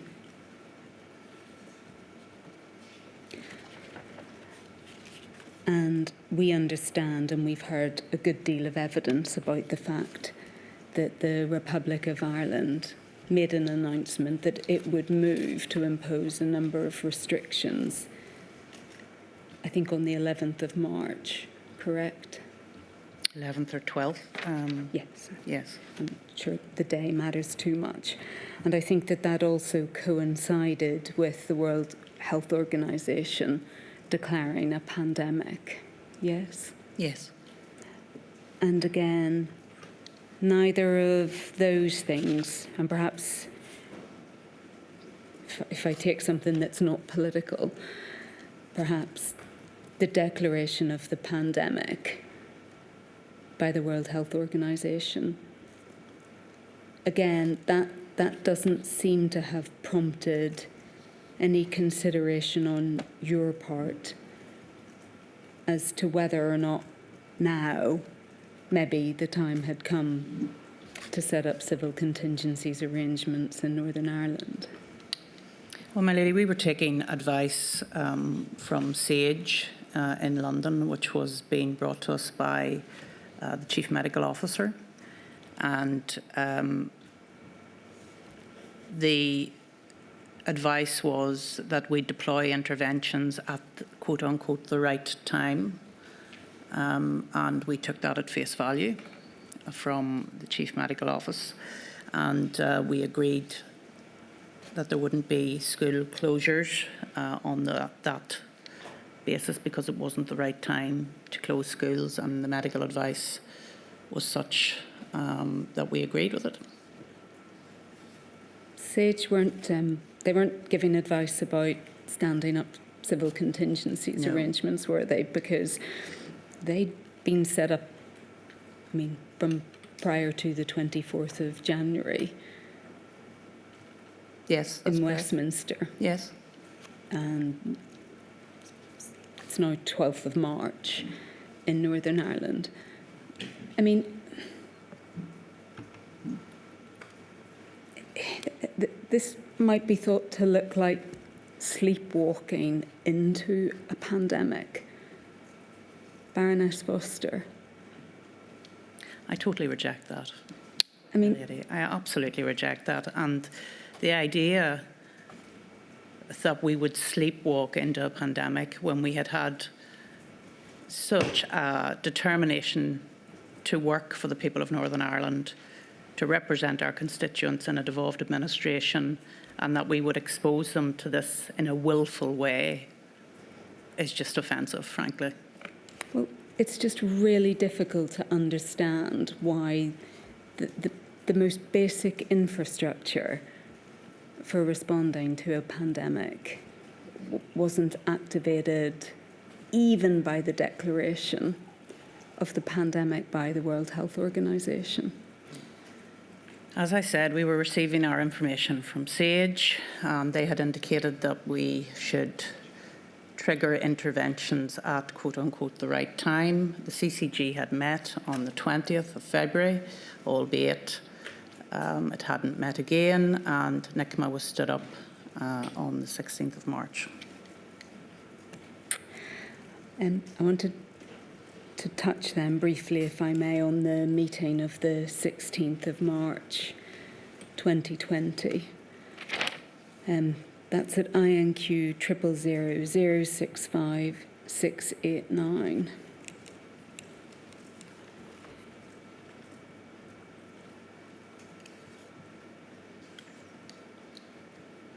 And this was the meeting that took place after the decision by the Republic of Ireland to impose measures or restrictions. And I think, again, if we can just scroll through it, please. I think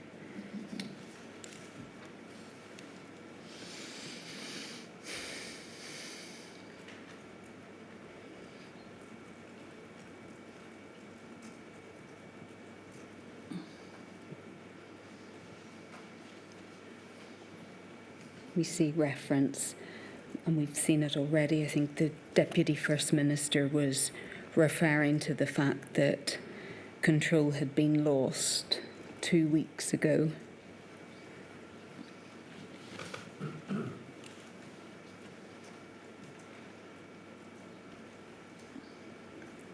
We can see reference there. We don't need to stop the reference to 80% of the population getting COVID.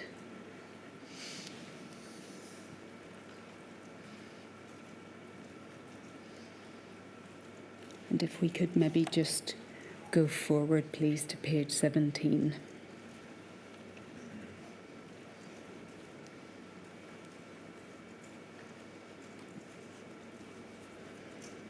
I think this is the first time, Baroness Foster, that there's any sort of reference or briefing to the Executive Committee about planning. Do you agree? Yes, indeed. And it says departments can prepare own plans, but have to join up. Yes? Yes. And I think we can perhaps take it from that this was being said because there was, and there had been, no joined up planning to date in Northern Ireland. There had been planning, my lady, but not joined up, and I think that that's why NICMA was activated. I'm going to come to those plans in a second. This was the meeting where there was debate and discussion about whether to close schools, correct? Correct. And there was a vote as to whether schools should close, yes? Yes. And it was just a straightforward majority vote, wasn't it? That's correct, yes. It wasn't a cross-community one. No. It was achieved through consensus. Well, that vote didn't go through, did it? The vote that was put, should we close schools? Yes, that but was rejected. That was rejected because the Department of Health and the Department of Justice believed that they should listen to the views of the Chief Medical Officer and indeed of the Head of the Civil Service, and therefore, along with ourselves, voted to keep schools open. The Minister of Education had indicated to me that he needed time to plan the closure of schools in terms of vulnerable children, making sure that some schools were open for the children of key workers. So therefore, the decision was taken not to close schools at that time. And that's one thing, but what you put to a vote was the motion that schools should close when the CMO advised it. Yes. Correct? And why was a decision whether or not to close schools, why was that to be delegated to the Chief Medical Officer? Because he was working with the Public Health Agency, had been working very closely with the Department of Education behind the scenes as well, and I know that the then Minister Peter Weir was working very hard to make sure that he had plans in place to trying to deal with things that would cause problems. So that's why. Whether to close schools was perhaps might be thought to be one of the most significant decisions that the Executive Committee could possibly take. Yes. Do you agree? I do, yes. And whether to close schools encompassed a whole range of considerations that cut across lots of different departments. That's correct. Yes. I mean, it raises fundamental issues about child protection, doesn't it? About how children will be fed. It involves a decision based on all of those things, doesn't it? It does indeed. It wasn't a matter for the CMO to decide. I think it's a misrepresentation to suggest that we weren't taking those issues into consideration. Looking at the Republic of Ireland decision, was concerned that they had closed schools without any plans, and the Minister of Education, our Minister of Education, was putting plans together because whilst we didn't want to close schools, because we knew the impact it was going to have on our young people, we knew that was the direction of travel, therefore we would have to plan for it. And the trigger point for that would be when the CMO advised that we couldn't keep them open any longer. The argument for closing schools was, I think, based partly on the fact that, in fact, lots of people had already decided to stop sending their children to school. Is that right? I think, unfortunately, when the Deputy First Minister decided to go public with her opinion on the closure of schools, that some of the schools in the Catholic maintained sector started to close. And therefore, it was, to use the Minister of Education's phrase at the time, fraying around the edges. And I think that was regrettable, because it was important that we had the plans in place to help those young people who we knew weren't going to be back in school for a considerable length of time. That was made clear to us, that once you close schools, schools are going to be closed for a long time. And we were very conscious of the fact that not every child has access to technology. Not every child has a safe home environment. And we were concerned about that at the time. I think in terms of people stopping sending their children from going to school, that had already started to happen, and I think was discussed at a meeting of the 12th of March before the Deputy First Minister made her public statement. I think that accelerated then some school closures after her statement. So, I mean, I think people were by this stage, we all were by this stage becoming very afraid, and people understandably were keeping their children at home because they didn't know what way the virus worked, who it impacted the most, and therefore they were keeping their young people at home. Do you think, Lady Foster, that you had sufficient information on how the closure of schools would impact on the transmission of the virus at that stage? Later on, we had more information, there's no doubt about that. But at that stage, whilst we had been told that older people were more affected by the virus, there was, and you will recall this no doubt, this idea that young people would infect older people by bringing the virus home to them. And so it was almost a societal issue about trying to protect our most vulnerable by cocooning everybody in a lockdown. Because you didn't have at this stage the epidemiological kind of advice that we got later in the pandemic. That's correct, that yes. I've heard a lot about elsewhere.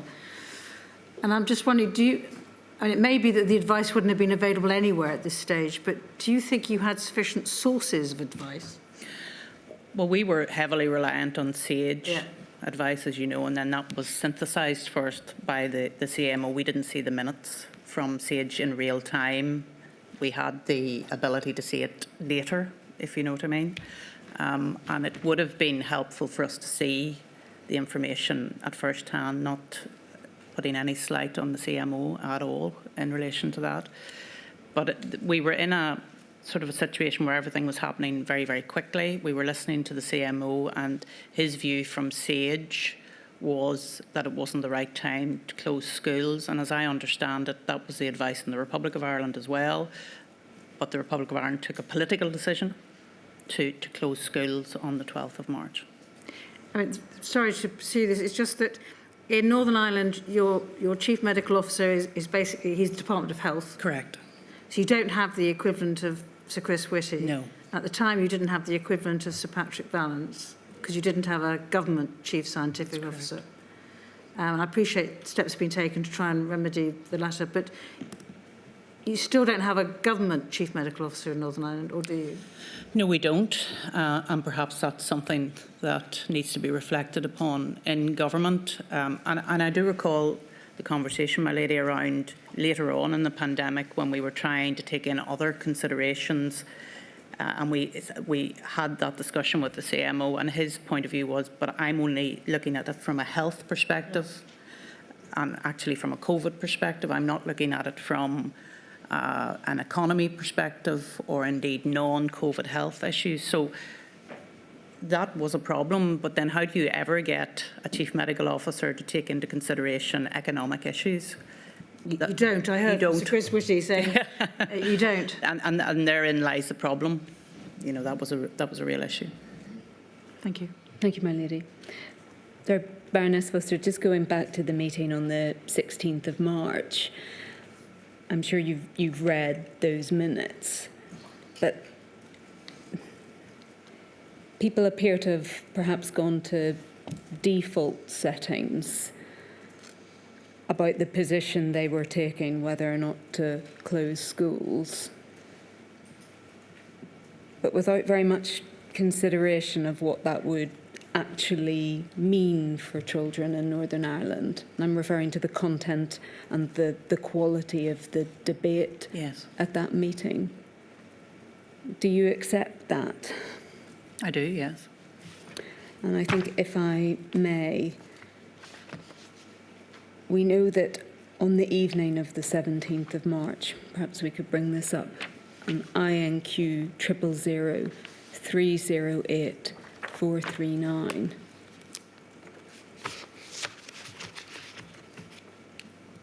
At page 2.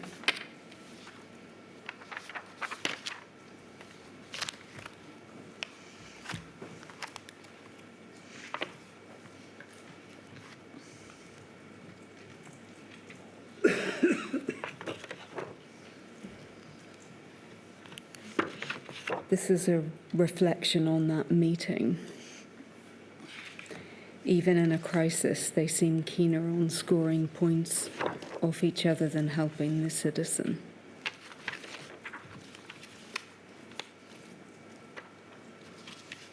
And again, Baroness Foster, reflecting on that,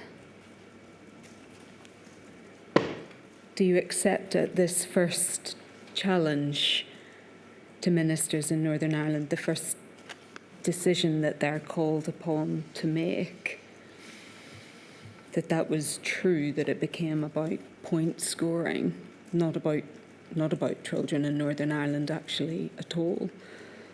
It was very disappointing that the decision that we had agreed on, I think a couple of days before, was then challenged by Sinn Féin ministers, because I believe, and I know this has been refuted by the Deputy First Minister, that she wanted to be in a similar position to the Republic of Ireland. And whilst we were following what we were being told at that time, and I think doing the right thing in terms of preparing for school closures, but not at that particular point, it descended into them and us, which is very disappointing. And I think the exchange that we see on the screen is something, my lady, that I referenced earlier. Officials are saying, you know, we need a different decision-making structure, never underestimate how difficult it is to get things agreed here. I mean, we hadn't had a government for 3 months, 3 years, 3 months of only, 3 years, and officials had got used to taking decisions without reference to ministers. And I think this is a frustration just coming through from the head of the civil service saying, we have the ministers back here and things are not simple anymore, because the 5 parties in the executive, as you know, my lady, are a wide range of views on many, many things, and therefore it is always difficult to gain consensus and to seek common ground. But unfortunately, that's the system we have.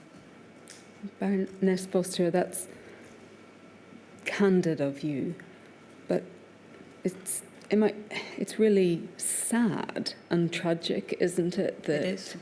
when it came to children and this really important decision, that ministers couldn't just sit down and have a mature discussion. And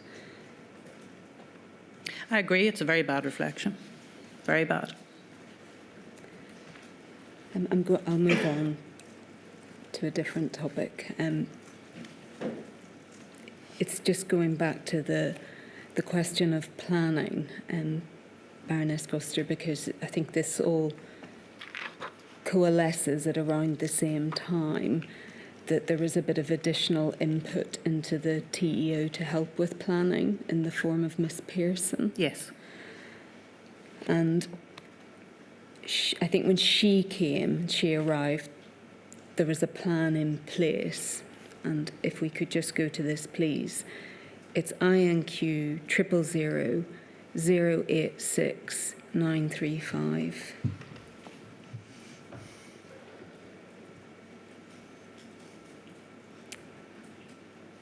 And perhaps if we could look at page 30 of this.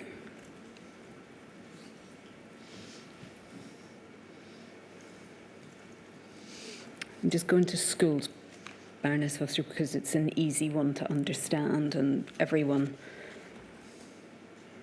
I think, can see what the inadequacies of this plan is and if these were the risks on the 13th of March, that they just appeared wholly unrealistic. But if I may, my lady, that's at the 13th of March, and I think over the next week there was a lot of intensive work carried out, which goes to the point that it would have been too soon to close the schools at that point, because a lot of work was then carried out in terms of children of key workers, making sure that children who got their only hot meal at school were able to get, payment was going to be made so that they could have a meal at home. So there was a lot of work carried out between this document and the actual closing of schools. This document doesn't really contemplate schools being closed at all by way of a non-pharmaceutical intervention. The risk, if we see school closures, what's being planned for is that staff might be absent. So we can see that's the issue. Yeah, but That's the risk. yeah, but staff were still working during school closures, and I think the worry was that if they were not able to teach remotely, then that would be a problem. And, well, I'm not... And obviously for those schools that were open for key worker children as well, they needed to be in place as well. Well, I don't think that can be right. This isn't a plan for closing schools. And in fact, we can see that the potential mitigation is larger school sizes. So it's not, the risk isn't children are going to be off school. How do we plan for this? The risk is teachers won't be in school. How do we plan for this? Yes, but I do think the department had plans in place, because as I understood it, there was legislation that they were putting in place if school closures had to be affected. I don't think anybody wanted to close schools. I certainly didn't want to close schools, but that's where we ended up. Yes. Baroness Foster, it's really just to draw your attention to what state of planning appeared to be on the 13th of March. Sure. These are the plans that the inquiry has been provided with in order to understand what the contingency planning was. And when it comes to schools, this is the state of the plans. Yes, I accept that, but I also think, my lady, that a lot of work was done in that week, which goes to show that we were right in not closing the schools at the same time as the Republic of Ireland.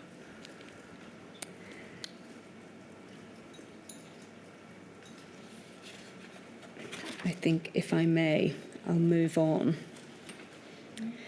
and just deal then with the minutes of the 19th of March, please. And that's INQ 000065737.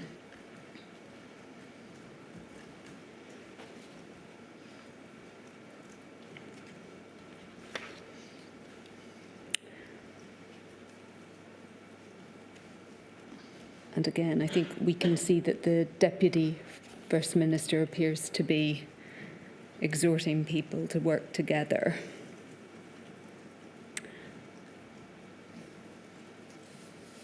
And reflecting, I think, on the pressure that was on the Health Minister. If we could, again, just please scroll down. Thank you.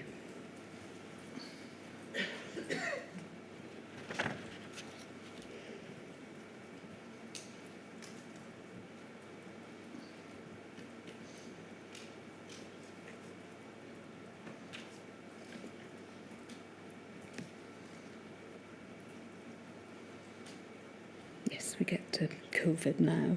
And if we could just scroll down a little, please.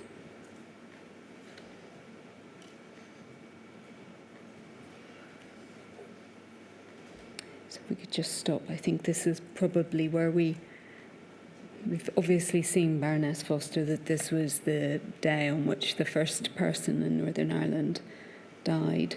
Yes. And I think maybe, I'm not sure anyone had ever asked the question before that we see at the bottom of page 4, which I think must be a reference to PPE. Yes. And again, is that correct? Had the Executive Committee asked any questions about the availability of PPE before this date? I don't think so, no. And if we could just scroll down, please.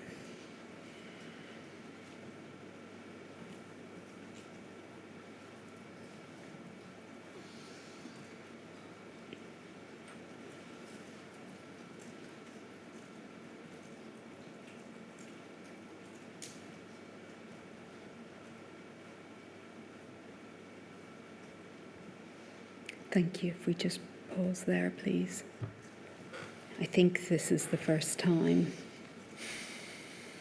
that there's any reference to numbers or concrete figures in front of the Executive Committee.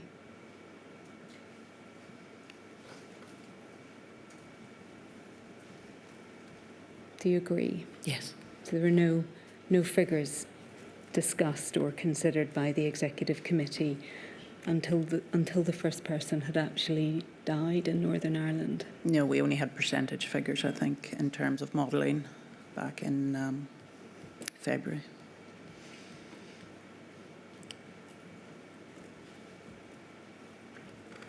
And I think we can probably take that down. Thank you.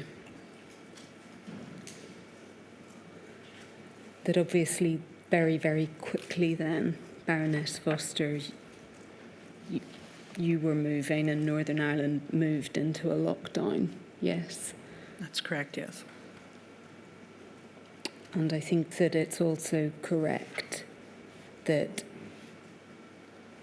it's, I think, correct for everywhere. I'm not suggesting that it's just for Northern Ireland, that there hadn't been any, well, certainly no advice, I think, from the CMO that a lockdown was in prospect or was needed in Northern Ireland in the run-up to the 23rd of March. Is that right?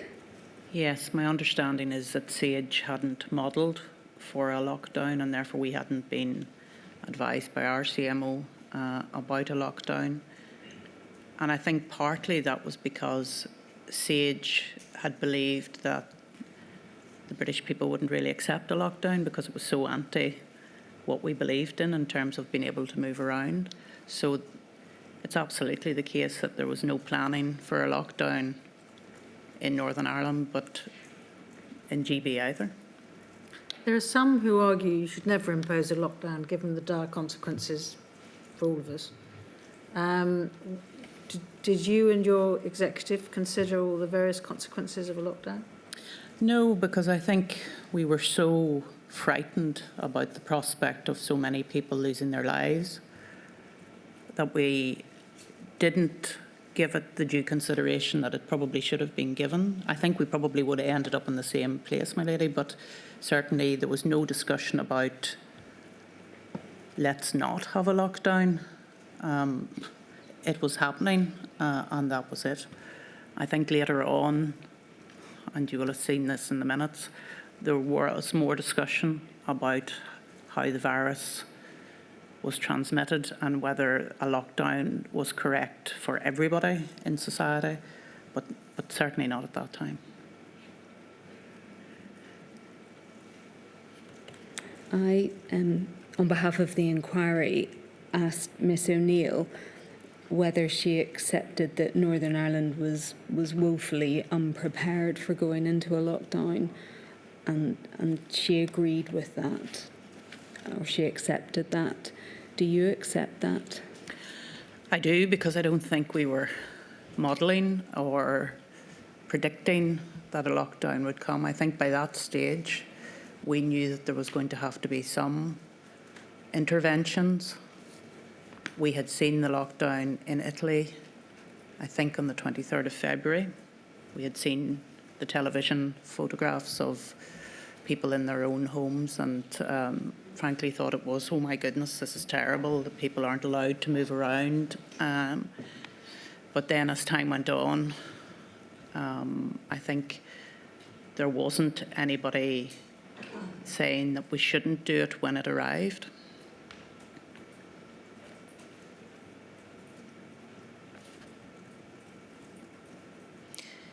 I mean, it was really turning the normal run of what you do. Normally in law, if you're not allowed to do something, you're allowed to do everything else. But this was telling you you're not allowed to do anything unless it's actually permitted in law. So that shift was an incredible shift at that time and very difficult to contemplate.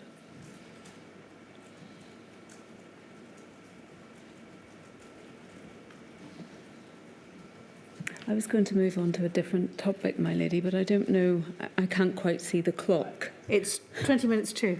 I'm in your hands if you'd like me to... Is it a 5 minute or so? It's not a 5 minute or so topic now. In which case we'll break now. How are you doing for timing? Would you rather I broke till 20 to 2 or... I think I'm being told that we're fine for time. 1:45. Thank you.